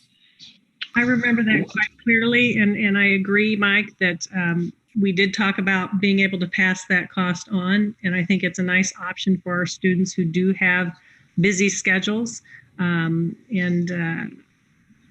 There was a lot of thought and research put into this, and as long as it is cost neutral and we can pass those costs on, I tend to agree we need to support this recommendation. Abby, can I ask a question? Can we just back up for a second there and maybe have Megan or someone clarify just two things really. Number one, I mean, when do we have to make, assuming that the kids make these schedule choices in February or whatever, but when do we have to approve these for them to be incorporated? That's one. I mean, is tonight the night or not?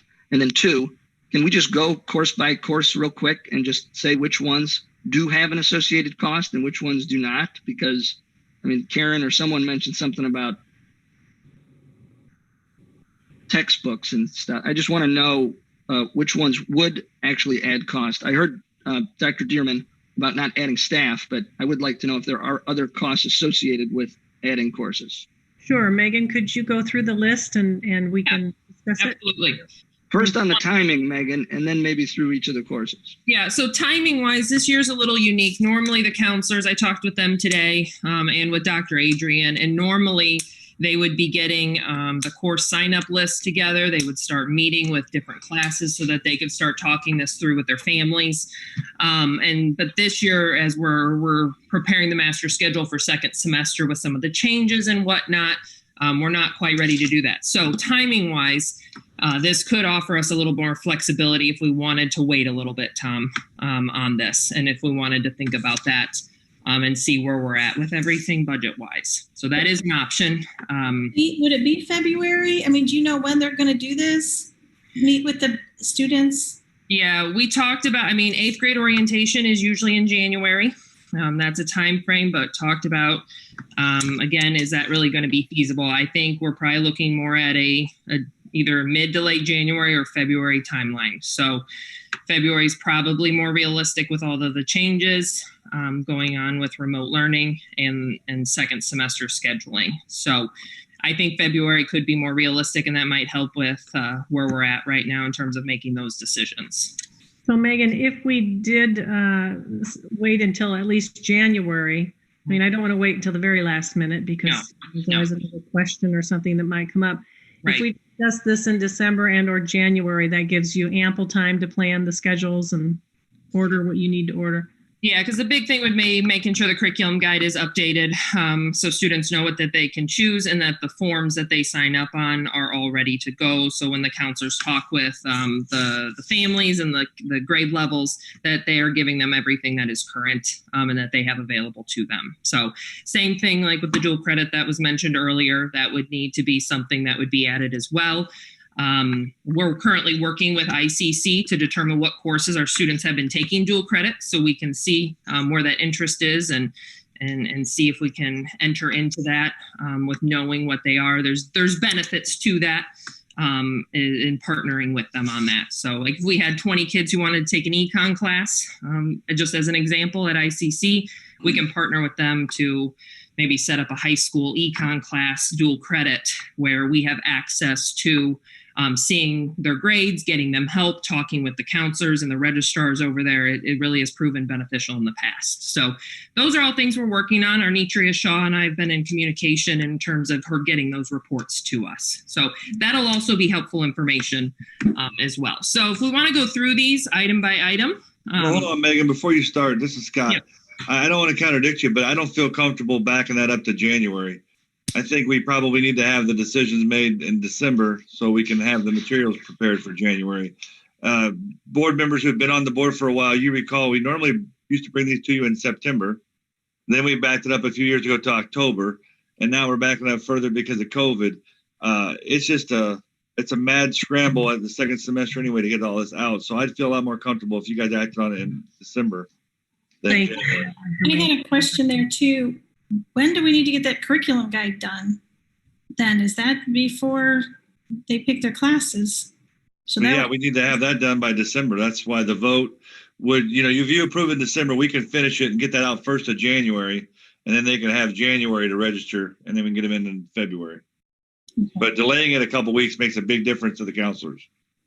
Well, perhaps we should go through the classes then and see how much of a question, how many questions there are. So. Go ahead, Megan. Yeah, so calculus, this would just be a regular calculus class, not associated with AP or anything like that, just for students who would like to be able to take the calculus curriculum in order to be prepared, maybe if they're going to take that at the college level, or if they want to be prepared to take another level of math. They'll have those skills through entrance exams and whatnot. There would be some textbooks. Those are seen at the bottom. Textbooks would be the only cost. There's no staffing cost. We would make it work with our current staffing numbers and things like that. But as Ann and I were talking about today, there's through email and Scott Adrian, there are costs to those textbooks, physical textbooks, online textbooks.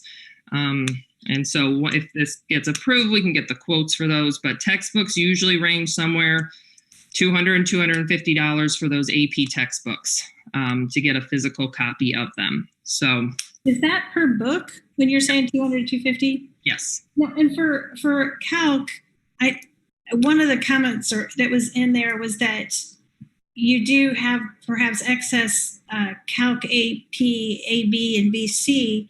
Is it the same book for regular high school calc, or would it be a different book? So the textbook that the math department is proposing is the one listed there. We would want to work with them to see if that is the same one or if they're wanting to use a different text. Usually once a course is approved, we involve the teachers that are teaching it to get them copies of books, see if they want to use current editions that they already have, or if we need to look at getting them copies to review to make sure it'll fit the syllabi or the curriculum that they're wanting to do. So I can definitely, and Scott Adrian as well, we can talk with the math department to see if they have enough textbooks to be able to cover, or if we would need to buy additional. Yeah, because if we already have them, that would definitely, save like $6,000. That is definitely something we can talk with the math department about. Okay. Yep, not a problem. So the only thing there would be the textbooks on that course. The science, the AP environmental. This was part of Scott Adrian did a 3-year plan, and this is part of the final year of that 3-year plan with the AP courses and increasing those offerings for students. So this one is part of that, and then the AP art is also a part of that as well that we'll see here in a minute. So again, this one will be an AP training. That training cost there would be if it was typically an in-person training with travel. We would be able to do an online or a remote training for $550. So that would be a little bit of a savings there of around $1,000. But there would be textbooks and some lab supplies for that course as well. Again, the textbooks were around $208 on average for that class when we did some research on those. So that would be what that would cost us. So 200 books times, $200 a book times 26 kids, or we could look at if there's only 18 kids in the course, $200 a textbook times 18 kids. So that's just part of that final 3-year plan. Scott, did you want to say anything on that one? He's there. Yeah, the calc textbooks, when I talked to Tom Olson, we have those. We have like 35 or 40 of those that are not being used currently, so there's no cost there. The additional AP courses, yeah, there's a cost there. I'd understand if that's not something that you would be willing to approve at this time. Adding adding courses, building your AP catalog of courses, and then increasing your student access to those courses are 2 factors to be included on the AP honor roll, which is something that, we're very proud of as a high school and as a district to be included on. I know when we missed the AP honor roll several years ago, we were scrutinized pretty heavily for that. So that's one of the reasons why we prompted the 3-year plan, in addition to students earning college credit through the AP test and preparing them for college.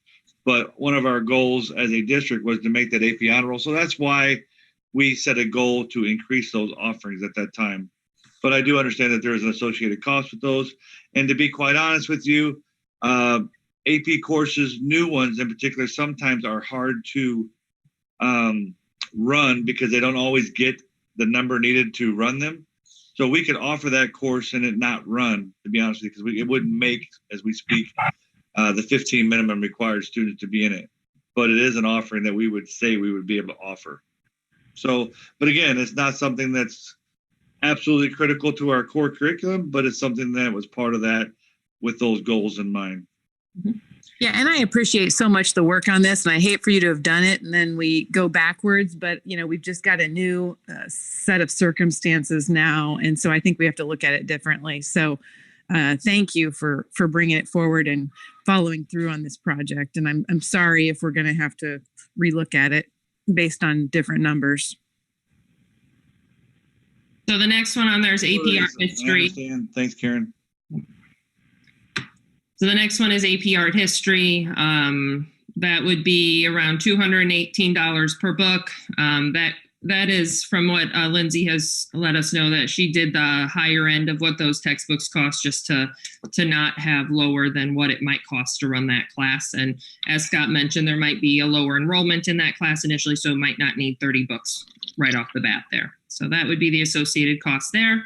Well, hold on. One other thing about the AP training, that would not be an additional cost. That's something we already budget for annually, are those types of trainings. So it's not something additional we would have to increase that budget for, just to clarify that.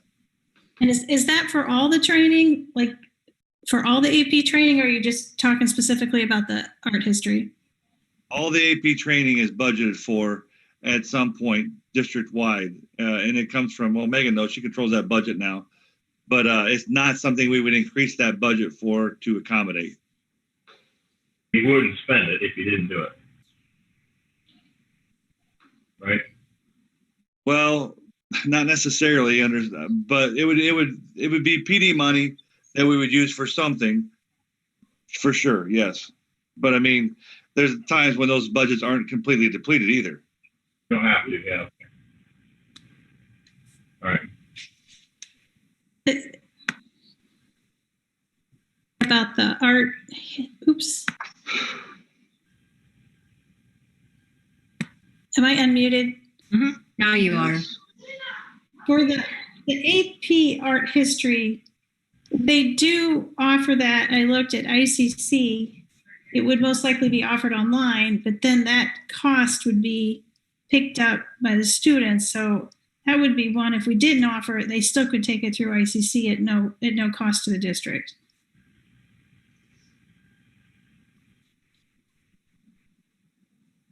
That is an option with those dual credits. It just I looked at that one specifically because I looked it up, and there is also art appreciation too that I know Tremont's doing right now. And Tremont's doing that one right now. They're one of their art teachers got their master's in art specifically, and so that's how they're doing that one. Okay. All right. We're ready to move on to the next course. Is there another one to discuss? We talked about PE some already. That was the next one, I believe. So any further questions on PE? Just a point, I looked at that at the bottom and you sum up the numbers. It looks to me like the cost per student, assuming we had 30 students that would want to do it, would be somewhere in the range of $90 to $100 a student. I would think that we could figure out a way to just do that as the activity fee for the luxury of having the ability to do that course. So I think we could probably structure the pricing of that so it would be revenue neutral to the district and still accomplish what we're trying to do. So would it be like, I know it's for some art classes and Project Lead the Way, that you pay an additional fee to be in it? So is that what you're meaning, Mike? Yes. Like it would be listed with an extra fee? Yes. Is there a reason it's only for seniors? That's what it said in there, but is there a reason it's just seniors? Well, I don't know for sure. I'm assuming that it's a trial basis. We're going to walk before we take off running. Okay. And it's those seniors, as you'll recall, that had such crowded schedules that they were trying to get ready and get into colleges. Mike's right on that line of thinking. We wanted to roll that out with our more mature students who had a higher need for it. And particularly if we were going to buy a limited number of monitors, give them the first option to have that. So it's just like anything else, roll it out, see how the older kids do. And if it's worth expanding, we can look at expanding it in the future. But that's what we were thinking. Okay. Does that cover all the courses? The next course is Special Education Resource Speech. And again, this one would have no additional cost. This is just the Special Education Department wanting to be able to offer a resource class for speech specifically as a class to be able to help with that speech one graduation requirement. So taught with our special ed teachers there, kind of like we do with civics and other courses that they would teach there in the classroom. So, and then the last one is, there's a couple more. The next one would be dual credit biology. This would be taught in-house by one of our science teachers who finished up her master's in biology for that. So the cost on that one is at $220 per student. So that's the ICC associated cost, which we pass on to the student every year anyway. This would just be taught by that teacher instead of at ICC within our building. And then humanities, the capstone, they're just making a revision there on this one in terms of how it's offered. So this is a current course, just changing a little bit with the rationale. After teaching this course twice, once fully online, once fully in person, they believe that needed to be a blended course. So they just want to change the format in which that one is offered. So that's the only reason for that one on there.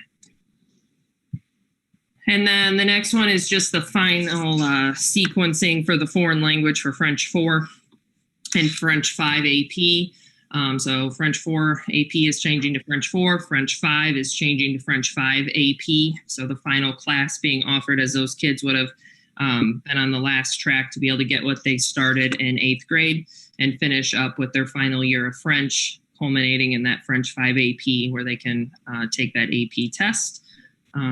And Lauren Hansen has done a nice job of building that program throughout the years. I got a question. Are there costs associated? No additional cost. She's already AP trained for that, and they already have the books and things of that nature that they would need. So have they done French AP 5th and 4th year currently? Is that how it is? Right now, they just are doing AP and French 4 because they didn't have any students who would be having that 5th year of French. So they only had students previous to this coming school year. They started in 9th grade of French, so they could only get up through French 4 AP. Next year will be the first year where they started off taking French that 8th grade year so they could have those 5 years of French, similar to how the Spanish program is done. Sandra teaches the Spanish 5 AP course. So it's just finishing that sequence of starting kids in 8th grade with French and having them have the opportunity to have 5 years to culminate in the AP program. And how large is the French class? I could look that up if you would like that information. Yes, please. All right. Is that the end of the list then, Megan? Yes, it is. All right. I think I can make a motion here, Abby, if I'm following. Thank you. I think Ann was looking for a little bit more information from Megan first before you do that, Tom. Am I right, Ann? Yeah, and I'd like more information too. I think that's adding a class, so I don't understand why there wouldn't be a cost, unless it's going to be held in the same classroom as other French classes.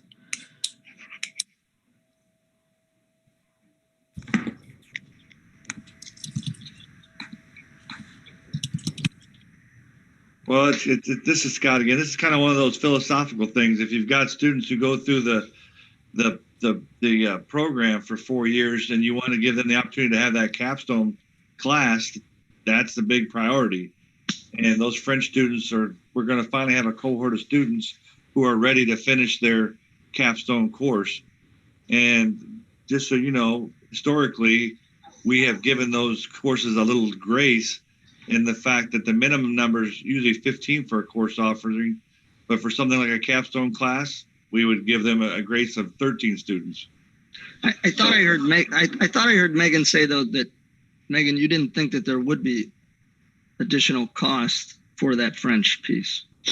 No additional cost. So what Lauren has done with a lot of classes is doubled up on like French 3 and French 3 AP being in a class so that she can make it happen. And she's also communicating with me right now, letting me know there would be no additional cost on that. No additional staff. Feels like we have the staff to be able to make that happen. And so she's already AP trained, so there's nothing associated with that. They have all the course materials that they need, so there's no textbooks or anything associated because they've been using a lot of the resources that they've been using for French 4 AP will also be used for French 5. And then she's also very good at creating a lot of her materials and building her curriculum there. Thank you, Megan. So that would be just like a split class, correct? She'd have It could be like that, yes. Yeah, so it would predict that there's 10 to 15 students right now that would be in that French 5 class, and then we would probably do that concurrently like we do now. And as Megan alluded to, Mrs. Hansen makes up 90% of her curriculum, so it's something she's quite adept at. Yeah, so I'm looking at the numbers right now. So there is between the French 4 and the French AP, the French pre-AP and the French 4, there's about 12 kids right now. So it would be about 12 kids who could potentially have that opportunity to take that Spanish 5 AP class. But again, Lauren has done a great job trying to make sure that French program happens and being willing to double up on some sections and differentiate within her sections to be able to give kids those opportunities to have that French curriculum. Yeah. And looking at those numbers in the French 3 and 4 pre-AP, those numbers of that French 5 class will continue to go up. It's kind of a pivotal time now for that program. And I know you guys have heard some impassioned speeches from the foreign language department in the last 18 months about how pivotal this is. So it's kind of one of those things where you build it, it will come. But looking at the numbers, pretty much supports that completely. So we have one French teacher. Is that correct? We have 1.5.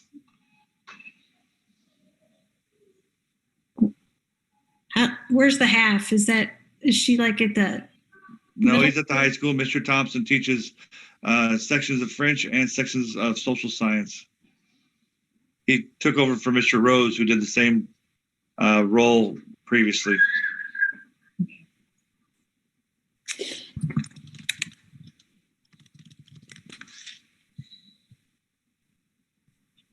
Okay. Dr. Adrian, I just have another question. So I know you wanted to move up the timetable when these are approved. Can it be delayed one more meeting, or do you absolutely have to have it done at this meeting? Well, Karen, I appreciate you asking. We can make whatever happen. I mean, that's what it's called 2020. We'll make it happen. So, but I would say absolutely drop dead date would be the December meeting. I mean, we just don't have time to organize everything and get it to print and get it in people's hands and give them the information they need.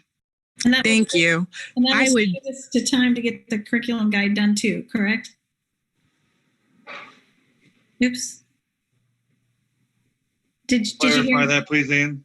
That would still give us time to get the curriculum guide into the students' hands before they have to make decisions. Is that correct? That would be the goal. If you can make that happen in December, then we would make those revisions to the curriculum guide and get all that information out. So if any of you have any other detailed questions, please try to email Megan so that we can get this accomplished for them in December. Tom, Abby, I'm not so sure though that we can't move on a few of these.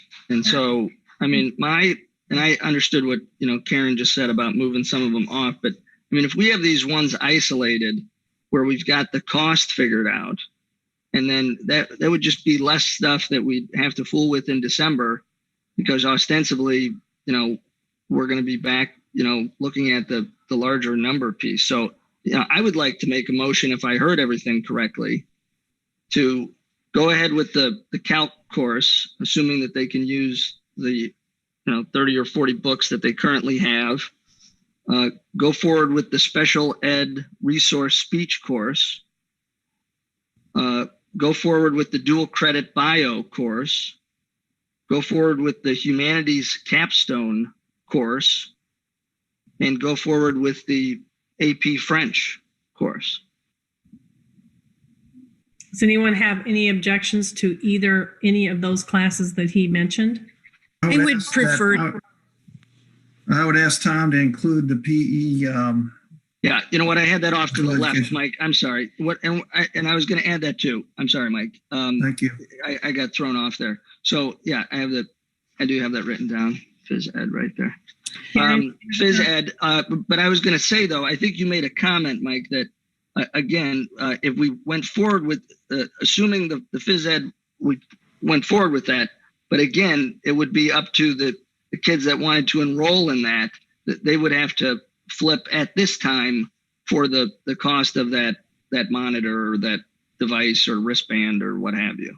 Well, I think that plus the other associated costs. They're not high, but there are some other associated costs, and the school should not be the one having to pay for that because we're just accommodating. Right. We're providing the PE in the school. It's a special request from a small group of students to do this at their own schedule outside of the school, and I don't think it's unfair to ask them to cover the cost of it. Yeah, no, I mean they could do PE regular. So that's my motion, Abby, to go. And I don't know if Debbie's on the line or who's writing this down, but so it's the calc, assuming the current textbooks, the special ed resource speech, the dual credit bio, the humanities capstone, the AP French, and the phys ed with the kids picking up that extra cost associated. And then we don't have to fool with it in December. The cost of the bands, but also the cost of the monitoring program. Right. Okay. I would feel more comfortable looking at the entire budget before we voted on it. So I will not be supporting it if motion, not because I don't love these programs and we have to get a second classes. First, Karen. Karen, I think we have to get a second first. I know Abby had asked the question if anybody had concerns, so I was just answering. Oh, okay. I have a concern with the biology. I'm sorry, Tim, could you repeat that? Concern with which one, Tim? the dual credit bio. I just don't know. Why do you have what's the concern? I don't know. I guess I want to know the content more of it. So I need to learn that, I guess. Can you read it, Megan? Do you have it there? Yeah, no, yeah. Tim, what's your exact question? Did you say the content of it? Yeah, I just want to know what all it entails. So I see what's on the screen. I would like to read more before I say yes. Okay. So that's a course that, I mean, some of our students currently take through ICC as well. The only change to that one would be offering it in-house with one of our science teachers who just finished her master's in biology. It's one that several of our students take currently. So there would be really no change except for taught in our building versus outside. Okay. But we can get, if you would like to see, I mean, we can get a syllabi and talk about content if you would like to do so at some point. Yeah, I think so. Karen, I think you started the conversation off. You saw the need for calc. I'd like you to be satisfied and be able to support this motion. Are there's some of these are no cost, so they won't negatively impact our budget. Are there some of these that you would like to pull off that list and give us another month to study before going forward to the point where you can support Tom's motion? I would like to look at the French a little bit closer. I'm just wondering, I don't understand how that doesn't add cost when you have another class offered or another two classes Karen, offered. like I said, you're going to basically put those kids in the pre-AP French 4 class together. So she's just teaching those kids in the same class at the same time as the pre-AP French 4 kids. But so what is happening now? I thought they were already doubling up. They are in some of the younger levels, yes. Okay, but right now in French 4 AP, they're not? Correct. Doubled up? So we have a class of 12 kids for that? Correct. Yeah. I mean, I just think, I love foreign language. I mean, I lived in a foreign country and I love it, but I just think we have to look at some of these issues. I hope it's not something we have to cut. But I don't think we should expand it right now without looking at what our deficit is going to be and what cuts we need to make. Yeah. And I don't look at it as expanding the program. I look at it as completing the program. I understand. Yeah. Karen, are you comfortable if we take the French out and give it another month so you can get your questions asked? I mean, you can. Sure. The other one I guess I'd ask about is the capstone. I know that's something that we added this last year or maybe 2-3 years ago. It's a relatively new program. Does the overall program have a cost? No overall cost to the program. Okay, yeah, if we took out the French, I could support the others, I think. Okay, I'll amend my motion to drop the French. Can I just speak one thing as to the French is it would be that program, so those kids are juniors right now and they are taking French 4 pre-AP. And so next year they would not have a French course to take. So that is just something I want to make sure everyone is aware of when Scott talks about it would be not completing the program. So Megan, I think Karen's talking about taking it off tonight and just so she can get on board with this motion. I don't think, okay. Karen, you're willing to revisit it in December, correct? Absolutely. I'm willing to revisit it. I'd also like to know, is there a class at ICC for them or other online options? But we can talk about that later. Yeah, we can definitely talk about that. Okay.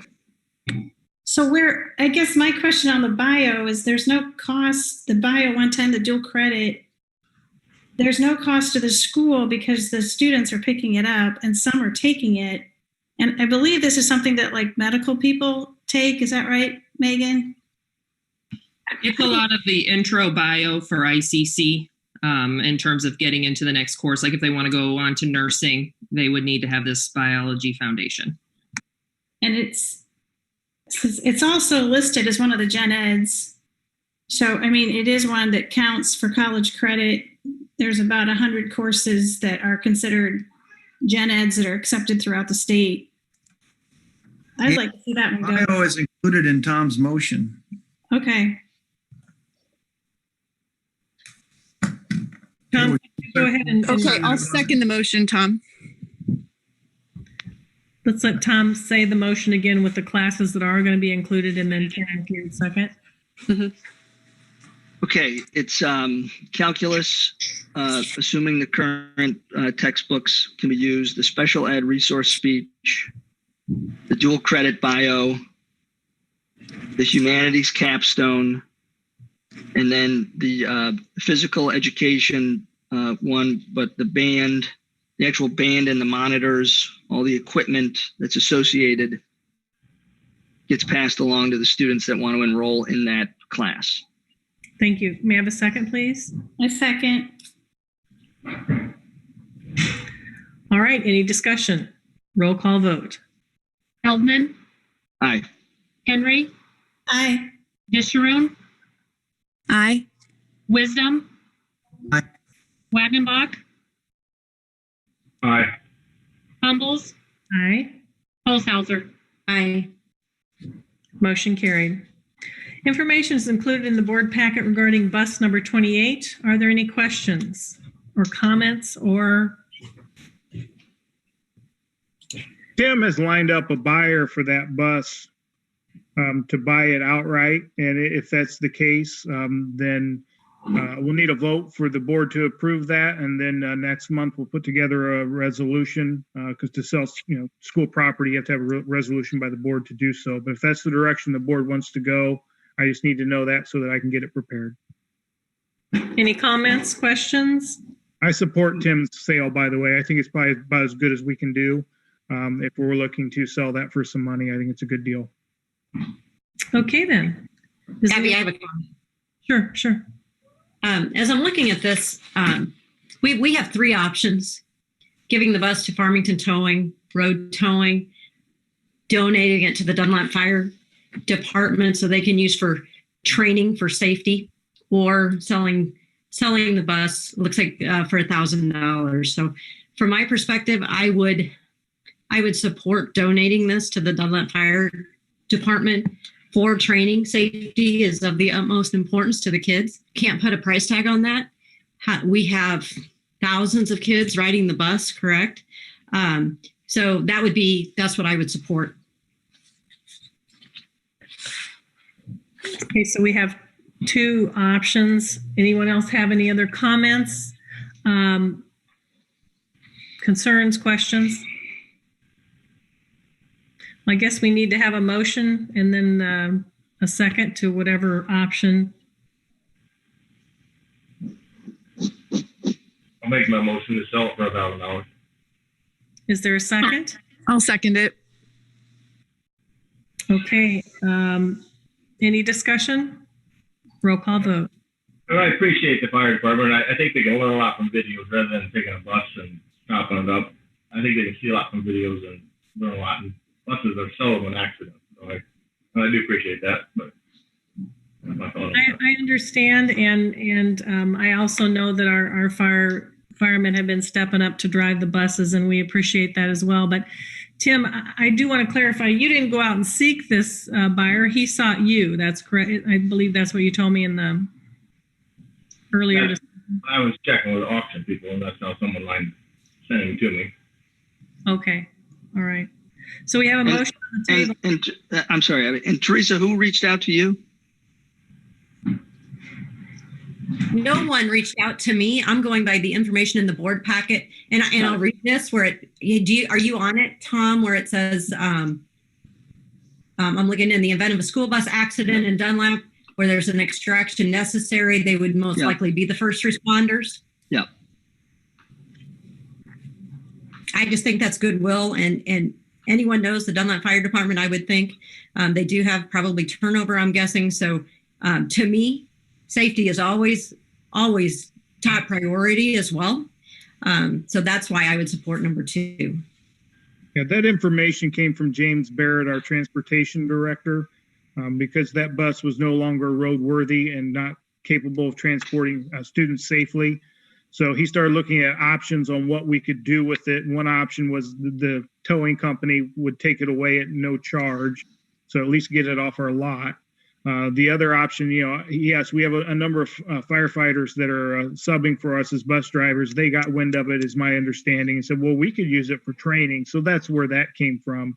And then obviously Tim's information, he's already shared.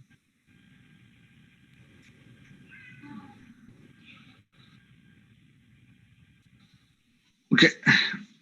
All right. I mean, Tim, can I add something to that, your motion, or no? You want to just do this up or down on your 1,000? Go ahead. We'll see what happens. But hasn't the motion already been made or not? Yes, he made a motion. What we need to do is vote on the motion.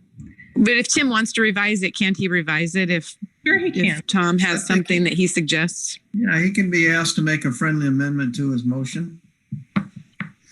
Well, I was just going to say, just because we do have that relationship or want to have that good continued relationship there with the fire department there.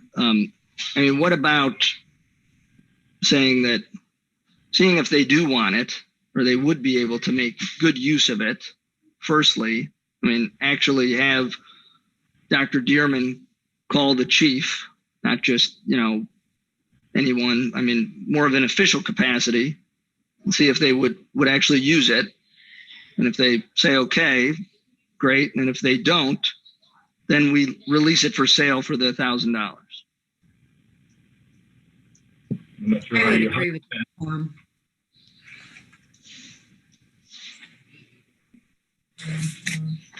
Tim, what did you say about that? I didn't know how you added that, but I guess perhaps the fire department would give something for it too. They just made a tax increase, and maybe they got some extra money.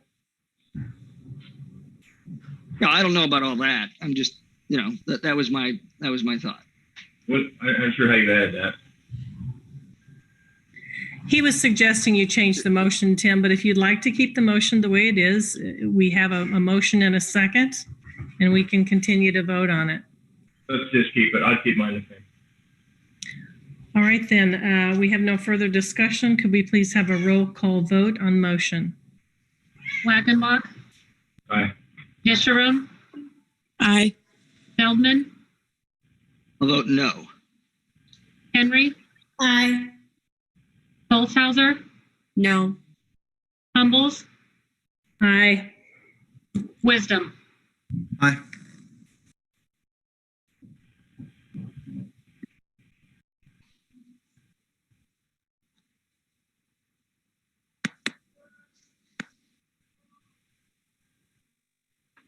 I'm assuming the IHSA basketball season item is something that Dr. Dearman needs to give us some update on. Correct. That's obviously been in the news quite often here lately, with the latest being that IHSA is going to push those until after the first of the year. They have a meeting scheduled for tomorrow. Talk with Katie. These go into effect with the governor's mitigations that start Friday, so we will be shutting sports down and putting those on pause come Friday. So what did the Morton board do? Are you familiar? With their action?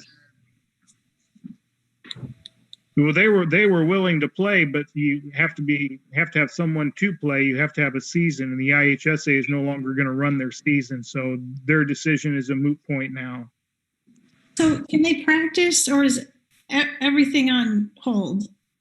They can practice as they have been with social distancing, no contact, things of that nature, and then they are still doing that, and we'll do that up through Thursday until we move to tier 3. Oh, and then after Thursday, there's nothing? Is that what you're saying? Correct. Until IHSA works something out with ISB and the governor's office. So that's all sports. Is that correct? Dr. Dearman, that you're saying that the advance word, I know IHSA is meeting tomorrow. You're saying that the advance word has already been spread, that is what IHSA is going to do, is they're going to cut the cord? Yes, and that was in the email that was sent today. And Dr. Adrian's actually in the room and can speak to that because he works very closely and is on that board. So Dr. Adrian, if you want to add to whatever I've said or clarify, please do. No, you were pretty clear. I mean, that's the way it looks like it's leaning. I mean, I'm getting some emails right now from different board members about what they're thinking. So, but nothing official till tomorrow afternoon. Well, is there any reason to go ahead and act, since it has not been officially done, to just show support for allowing our kids to play? Would there be any benefit to that or any risk? There'd be no benefit. There is no season right now. IHSA has stated they're not going to be starting in December like they had stated. They're going to be pushing it back till after the first of the year, and once they get further information, make a decision on what that's going to look like. So there is no season right now. So there's no need to make a motion, so we can just table that for now. Correct. Okay, then. Before we allow our public participation to continue, Dr. Dearman requests that we go ahead and approve the human resource agenda and the closed session minutes. So we'd like to move on to that at this time if there are no other comments. Okay, could I please have a motion to approve the human resource consent agenda? I move to approve the human resources consent agenda as presented. Thank you. Second. Thank you, Mrs. Disharoon. Any discussion? Roll call vote. Holzhauser, Aye. Disharoon, Aye. Feldman, Aye. Henry, Aye. Humbles, Aye. Wisdom, Aye. Wagenbach. Aye. Okay, motion carried. May I please have a motion to approve the closed session minutes? I move to approve the closed session minutes. Thank you, Mrs. Henry. May I have a second? Second. All right, any discussion? Roll call vote. Henry, Aye. Wagenbach, Aye. Wisdom, Aye. Humbles, Aye. Holzhauser, Aye. Disharoon, Aye. Feldman. Aye. Very good. Motion carried. All right, Dr. Dearman, I'd like to turn it over to you to continue our public participation comments. Thank you. Very good. Our next speaker is Alex Scranton, and Alex is in the room. It looks like your audio's having a little trouble connecting, Alex, but I will turn it over to you.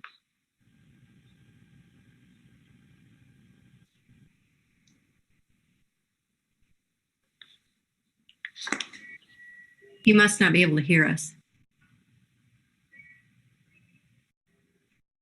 There you go, Alex. Unmute yourself, Alex. Thank you. There you go. Thank you, Dr. Dearman. My name is Alex Scranton. I'm a 2015 DHS alum, and I've been a Dunlap resident for all of my 23 years of life. Despite the backpedaling that took place at the beginning of the meeting, I will be giving my remarks as I prepared them.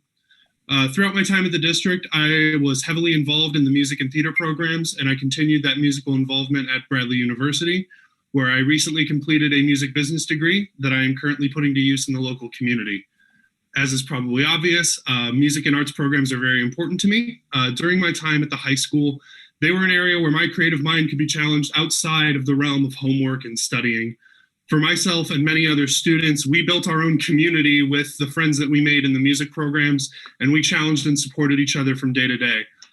The bottom line is it makes the district look bad when we have even a hypothetical discussion of cutting programs that are so important for a child's development, both as a student and as a person.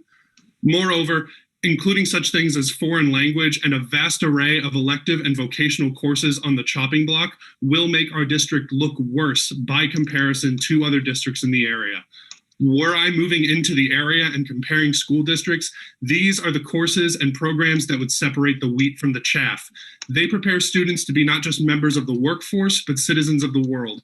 So I have to ask, why is the Board of Education's first response in the face of an unbalanced budget to ask for a list of cuts to these specific programs that are so vital to our students' education and development? Even if this budget deficit was as catastrophic as it's made out to be, is this not the reason we have $48 million of taxpayer money in the bank?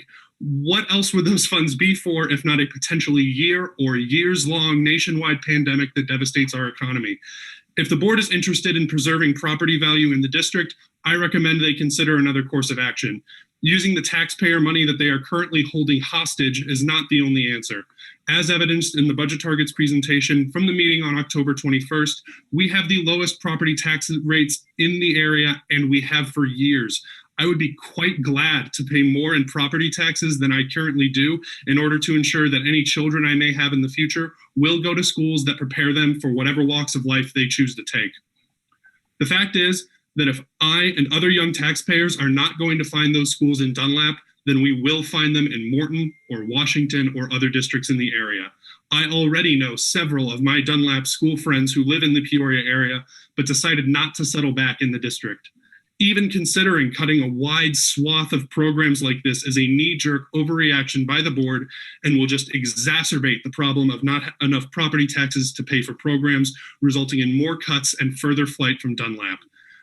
I hope that this inappropriate overreaction is recognized by what it is by the members of the board, but to be completely honest, my faith in them is running thin. I'll remind members of the board that if they won't listen to what I and others had to say at this meeting, then they will hear from us at the voting booth. Thank you.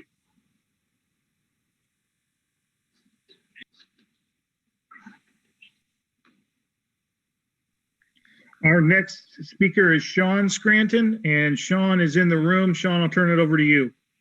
Thank you, Dr. Dearman. My name is Sean Scranton. I have lived in the Dunlap district for 25 years, raising our 3 kids from K through high school. Like many of the community members here tonight, we moved in the district to give our children the highest quality education that Central Illinois has to offer. I am speaking tonight to discuss the responsibility of the Board of Education to the constituents who elected them, particularly their accountability to their stakeholders. The board has shown recently that they do not listen to the recommendations of experts and their staff, though they make a good show of pretending to do so. The most recent example was the district's return to learn plan for resuming education in the middle of a pandemic. The board tasked teachers, admins, and community members to serve on 3 different communities who met throughout the month of July to deliver a cohesive plan that would create a safe and effective learning environment for our students. However, the board chose at the last minute not to follow any of the recommendations from these committees and instead demanded that the school administration create an entirely different and incredibly complicated plan with less than 2 weeks until the start of school. More board pretzel logic. And now we are facing a possible budget crisis, which is a result of the board not focusing on the long-term financial projections in our district. This financial situation is not new. It did not suddenly come out of nowhere. The decline in the EAV has been talked about for years, as Dr. Dearman stated in the information he released yesterday. Those of us who witnessed the cuts and reduction in staff in 2013 remember the intense conversations about closely monitoring the EAV, tax revenue, and reserve balance in the coming years so that we would not find ourselves in that situation again. Now suddenly, here we are again, discussing cuts that will destroy the quality education our district is known for and that our students deserve.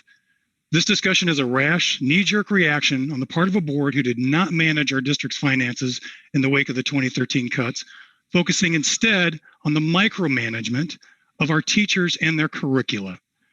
This board is not doing what they were elected to do, ensure that our district maintains its high-quality educational services while also looking to the future to make sure we have the financial means to do so. However, we actually have the financial means to continue offering these programs. Dunlap has enough money to continue operating the way we are right now for approximately 450 days. The state recommendation is just 180 days. In addition, the Illinois State Board of Education is not recommending a deficit mitigation plan for Dunlap at this time. So why exactly is our Board of Education choosing to sit on taxpayer money instead of using it to fund the programs that Dunlap is known for and for which our community is currently advocating?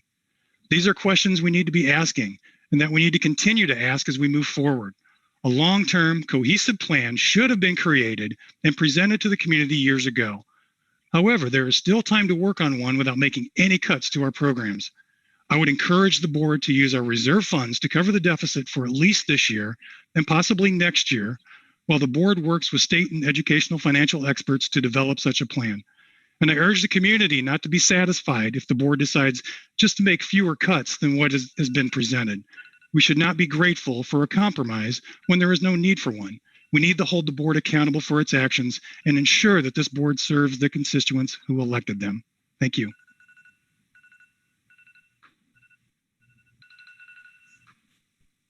Next up, we have Ginger Cates. Ginger is in the room. You need to unmute.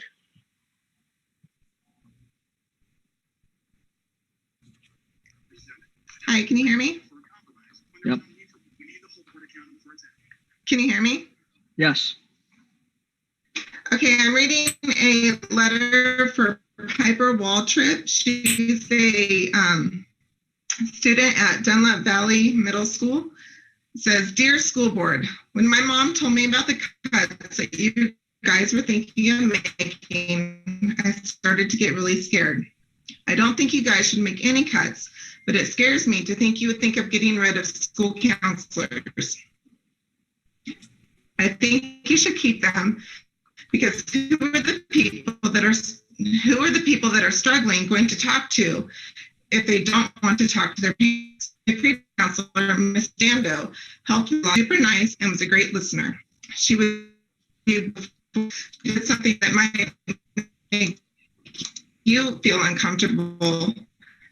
I'm sorry. She would always ask you before she did something that might make you too uncomfortable that she would do it herself.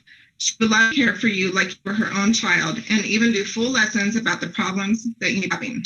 She would try to help you solve the problems and make everything seem so much better. It didn't matter what kind of problem you were having. She would always make time to meet with you and never made you feel rushed, and always told you to take however long you needed.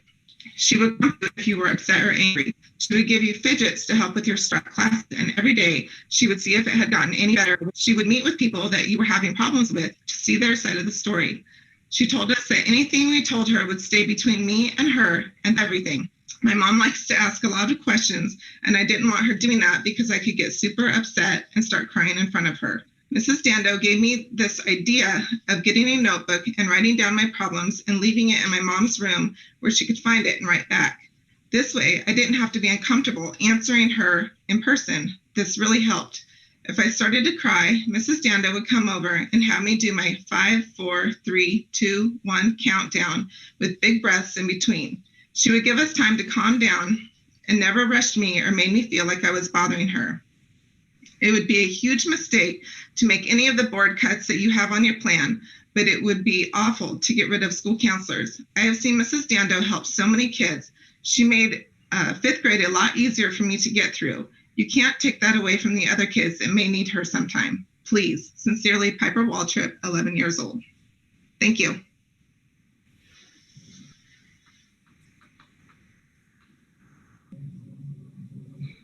Next up, we have Katie Lang, not Katie Long. Sorry about that, Katie. Katie's in the room, and I'll turn it over to you. Okay, thank you. I didn't think I was going to be speaking, but I think my kids can go to bed a few minutes late because they wanted to hear me speak.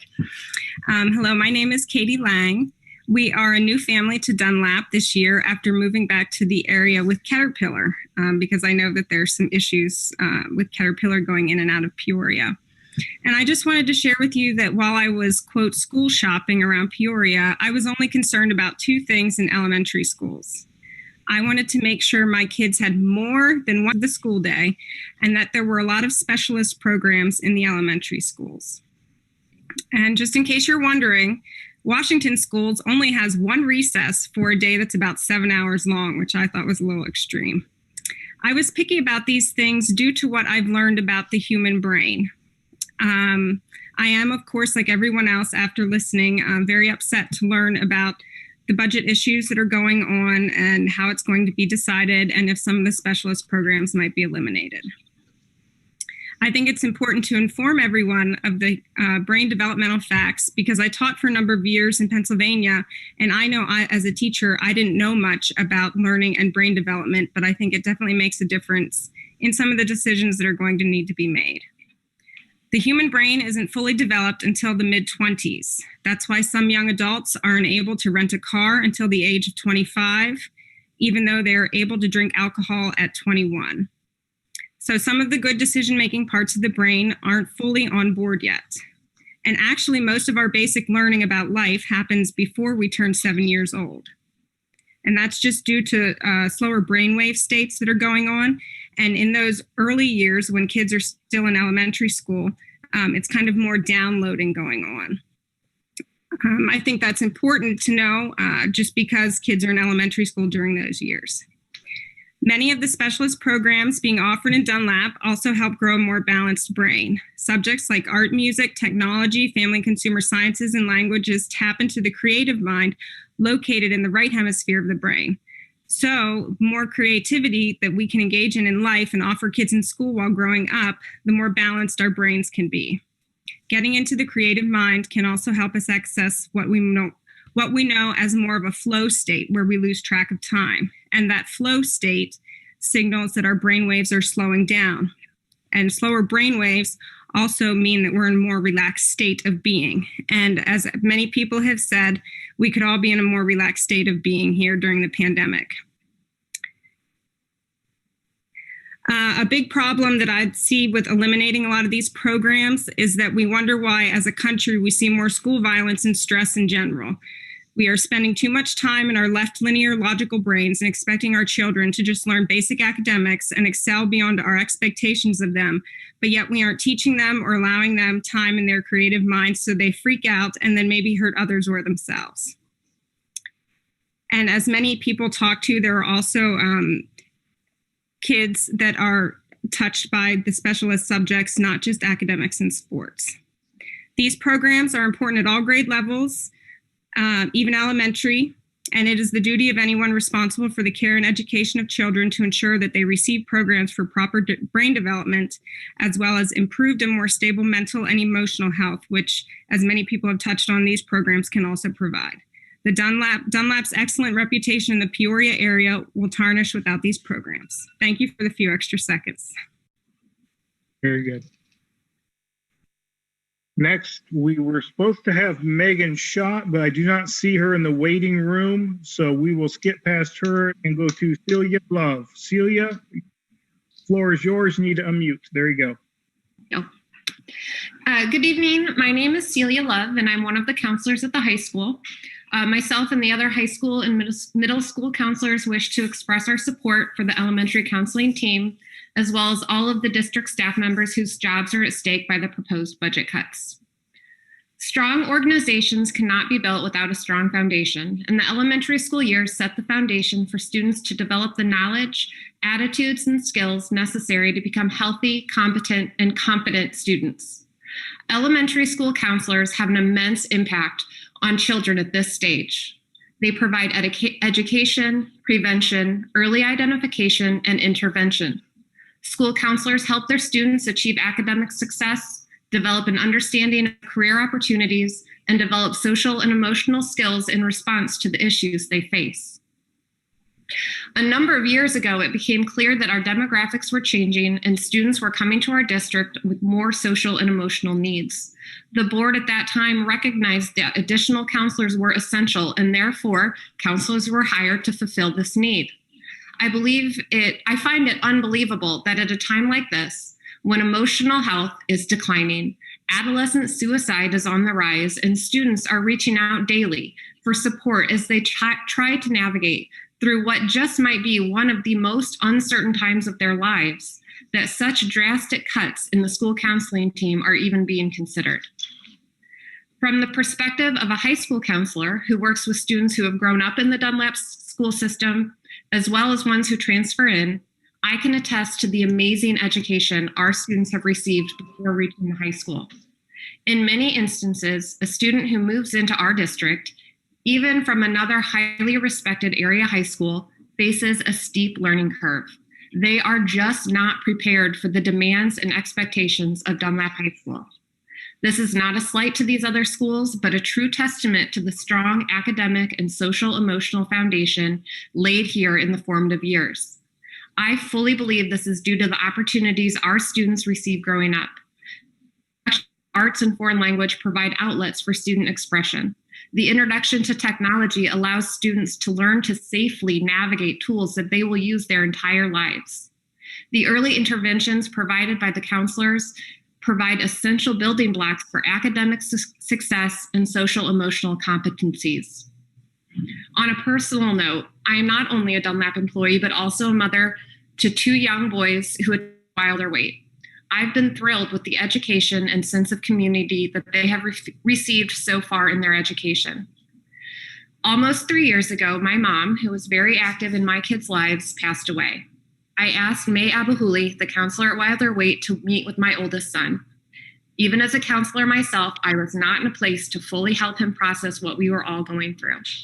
I bring this up to demonstrate the needs of all of our students of all demographics and backgrounds, and the important role that a counselor plays in their daily lives. We, the counseling team, encourage the board to consider the well-being of our students by supporting our teachers, counselors, and staff, and not making any personnel or program cuts. To lose these student supports during this most difficult time would be detrimental to our kids. Thank you.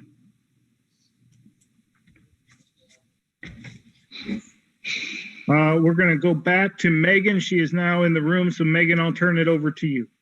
Okay. Hi, I'm reading an email for my friend Tracy Johnson, who couldn't be here tonight. So my name is Tracy Johnson. I'm a Dunlap High School graduate of 2006. When my husband, who is a Dunlap High School graduate of 2005, and I were looking for our first home as a married couple, planning to have children, we chose a home in the Dunlap School District for a reason.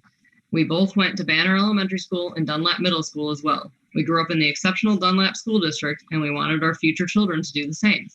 We both participated in marching band. We met my sophomore year and his junior year, concert band, pep band, Spanish classes, art classes, and technology classes. Andrew participated in jazz band, photography class, cross country, and the swim team. I participated in Operation Snowball, cheerleading, and outdoor club. I also participated in our school musical my senior year, and I wish I would have had the courage to do it the other years. Mrs. Shea, then Miss Potts, trusted me to lead the 200, possibly 300 plus member marching band as a drum major for my 4 years at DHS.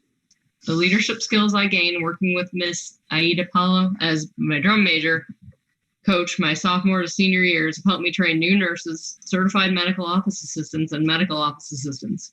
She helped me improve my techniques and gain confidence to lead the band. She always had a positive attitude and continues to do so today. I had to make my voice heard then as a drum major, and I need my voice to be heard now as a concerned parent.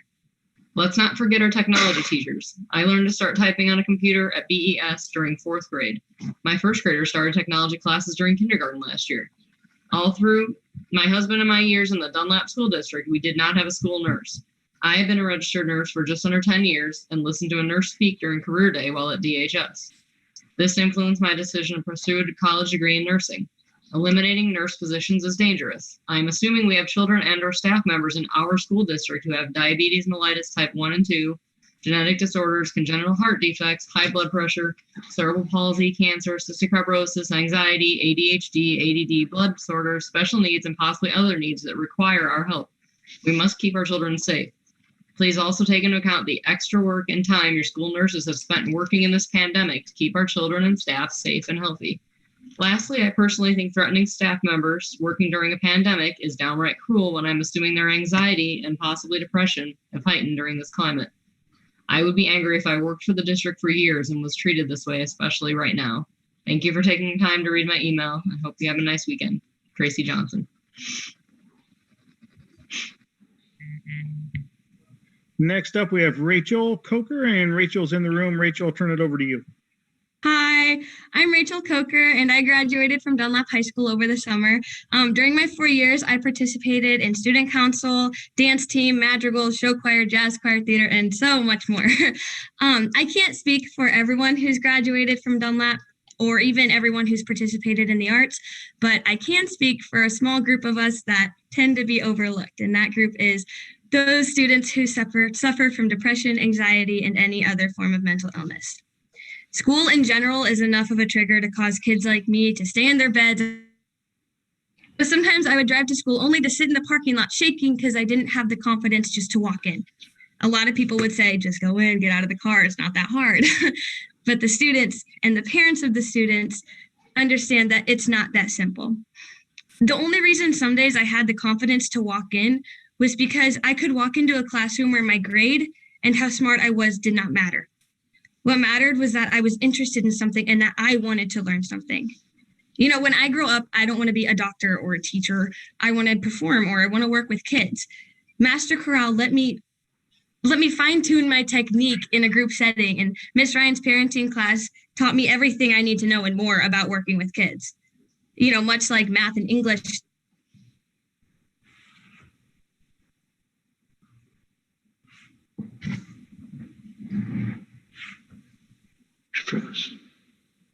Rachel, your video locked up on you. I think it's frozen.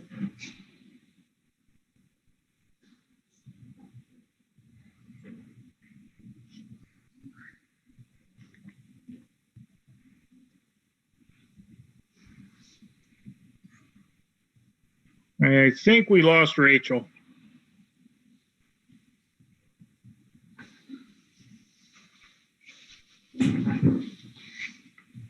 Yeah, we lost Rachel.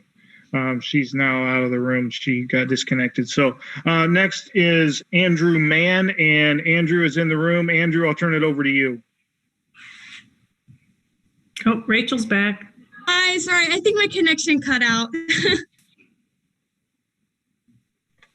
Andrew, just hang on. We'll let Rachel finish. Rachel, go ahead. Okay. So in chorus, kids learn teamwork, responsibility, and all that jazz. In parenting class, future parents learn everything they need to know about kids and, more importantly, what to do and what not to do when raising or working with kids. Some days I would only show up for these classes and leave, which I can now say was not too good, but was better than not showing up at all. Other days, I had to be in school for a certain number of hours to be considered eligible to go to an after-school rehearsal. Because course meant so much to me, I made myself go to school for the exact amount of time. My mental health was spiraling down, but letting all my issues, my stressors, and my problems go for just a few hours brought it back up. One day, after missing about 2 weeks of school, Miss Reese had a talk with my parents and I about how, because of my attendance, I would have to either move down to a lower level choir or be removed from the after-school groups. At that point, I felt like I had nothing. The one activity and the one class that I had confidence in, I would no longer be a part of. I had finally hit my rock bottom.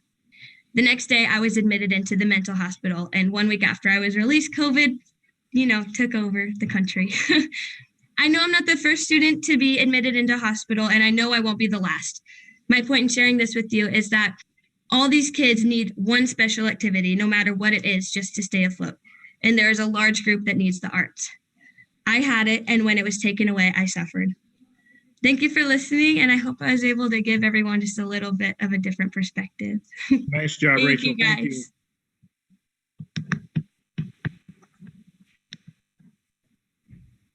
you. Okay, now we will go back to Andrew Mann. Andrew, unmute your mic, and you are up, sir.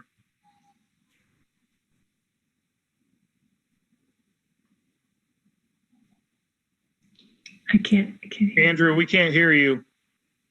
Okay, I saw the pop-up. Sorry about that. Okay. Yeah, you're good.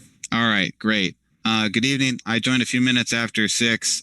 So based on some of the comments of earlier participants, I had rewound the live stream and listened in on Mr. Wisdom's remarks. So on behalf of those who possibly didn't hear his remarks and or don't appreciate that the burden that administrators and board members are under, I want to express my apologies. So I'm sure you guys are doing the very best you can. So I also appreciated Ms. Holzhauser's mention of diving into this and giving it the time and attention it needs. And I'm sure if you asked, there would be overwhelming interest in the community to provide their input or more data. So particularly like the data that Amy Weaver gave, like on the 2020 year-to-date real estate data looking to be strong, and maybe 2021 also looking strong as well. So, and then also, more recently, Katie Lang's input on psychology in the brain. And I mean, just speaking myself, I didn't take psych early on. I took it towards the end of my college career, and it was more of an elective,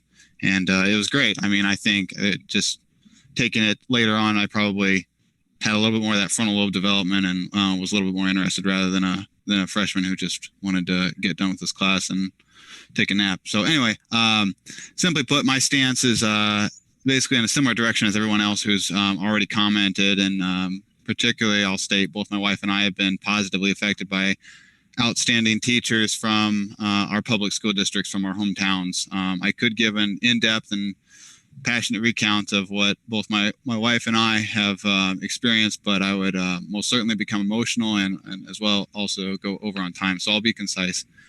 My wife and I are from out of state. We met in Chicagoland. We both work for a particular heavy equipment manufacturer, and we were excited to move to the Peoria area. We chose Dunlap School District based on overwhelmingly wonderful things, and if we're being honest, going through 2 downturns with said employer, we often joke about what it would look like to move out of state, and all the other things we hear about Illinois. So basically, a strong public school district would be absolutely the first thing to keep us here, not necessarily our income at the time. So so please know that's not meant to be a threat. It's just stating how important it is to us. So that's all. Thank you for your time.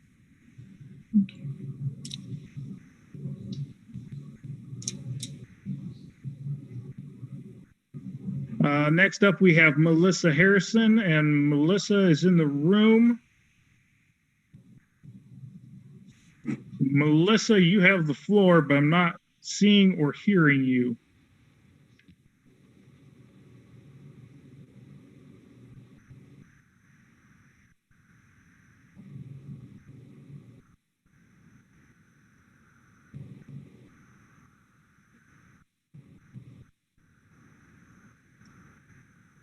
Should we? She's working on it. Okay. All right, Melissa, are you there? I am there. Can you hear me? Well, I can hear you. So, Melissa, you have the floor. How do you see me?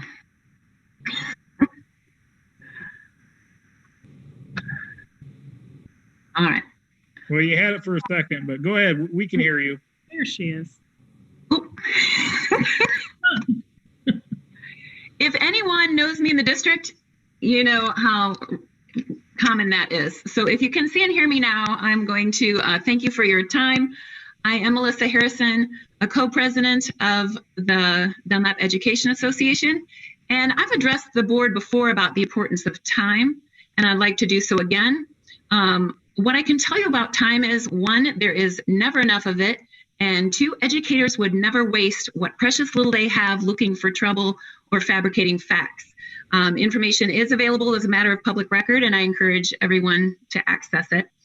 I too appreciate the comments that preceded the public portion of this meeting tonight, and even more than that, I appreciate the collective efforts of the students, parents, teachers, and community members who understand the value of being proactive in safeguarding the integrity of Dunlap schools. All schools should do more than teach core subjects, but not all schools can.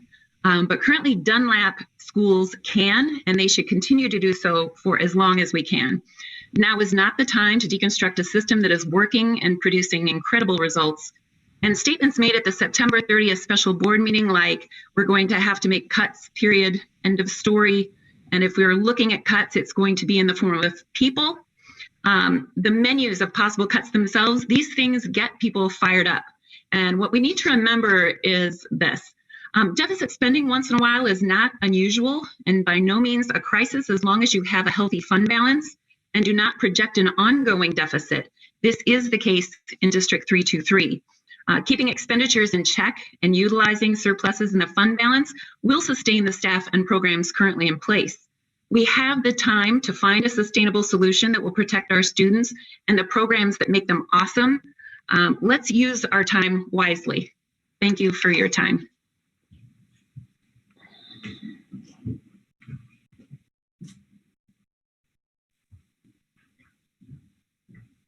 And our last speaker is in the room. I will pronounce your name, Asaya.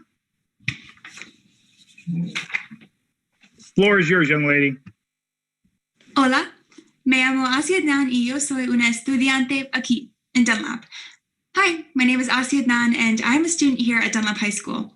I'm also in our Spanish 5 AP class, shout out to Senora Ida Paulo, and that was a little bit of something I've learned over the last few years. Now, I could go on and on about all the statistics that show just how vital the arts and foreign languages are to student development and achievement. It just takes a quick Google search and studies upon studies show up.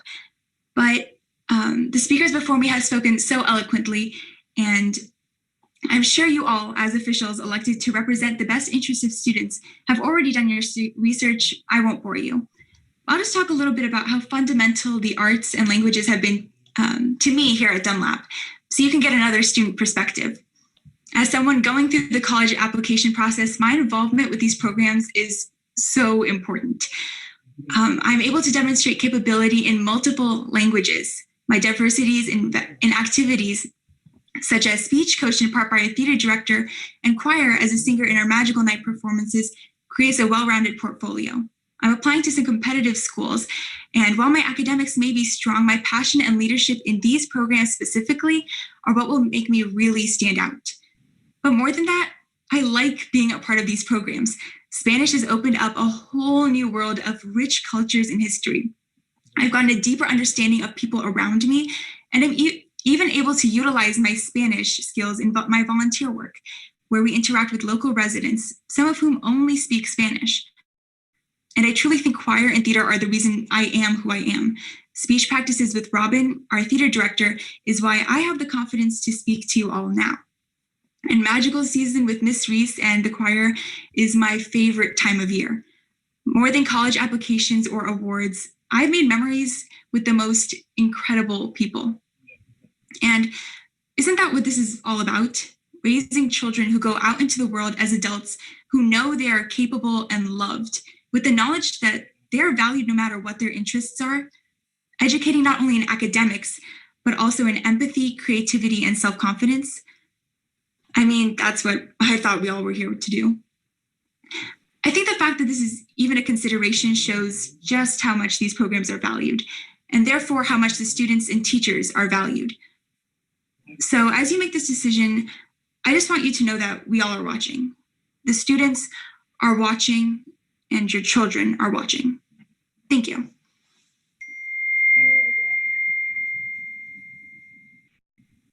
Dr. Humbles, that was our last scheduled speaker. All right. I guess then this would conclude the open session of our meeting. And we need to move on to closed session. May I please have a motion to adjourn to closed session?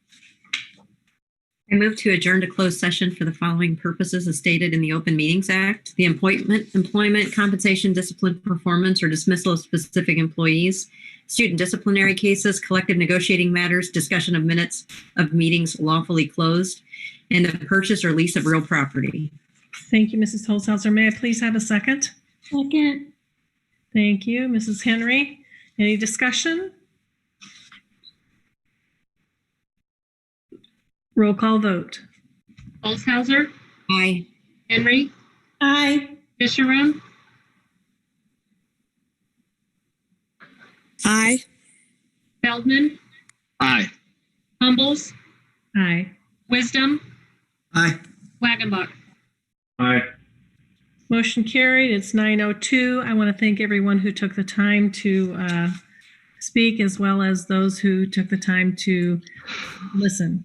We're now moved to closed session. Ben, you can go ahead and disconnect the stream, please.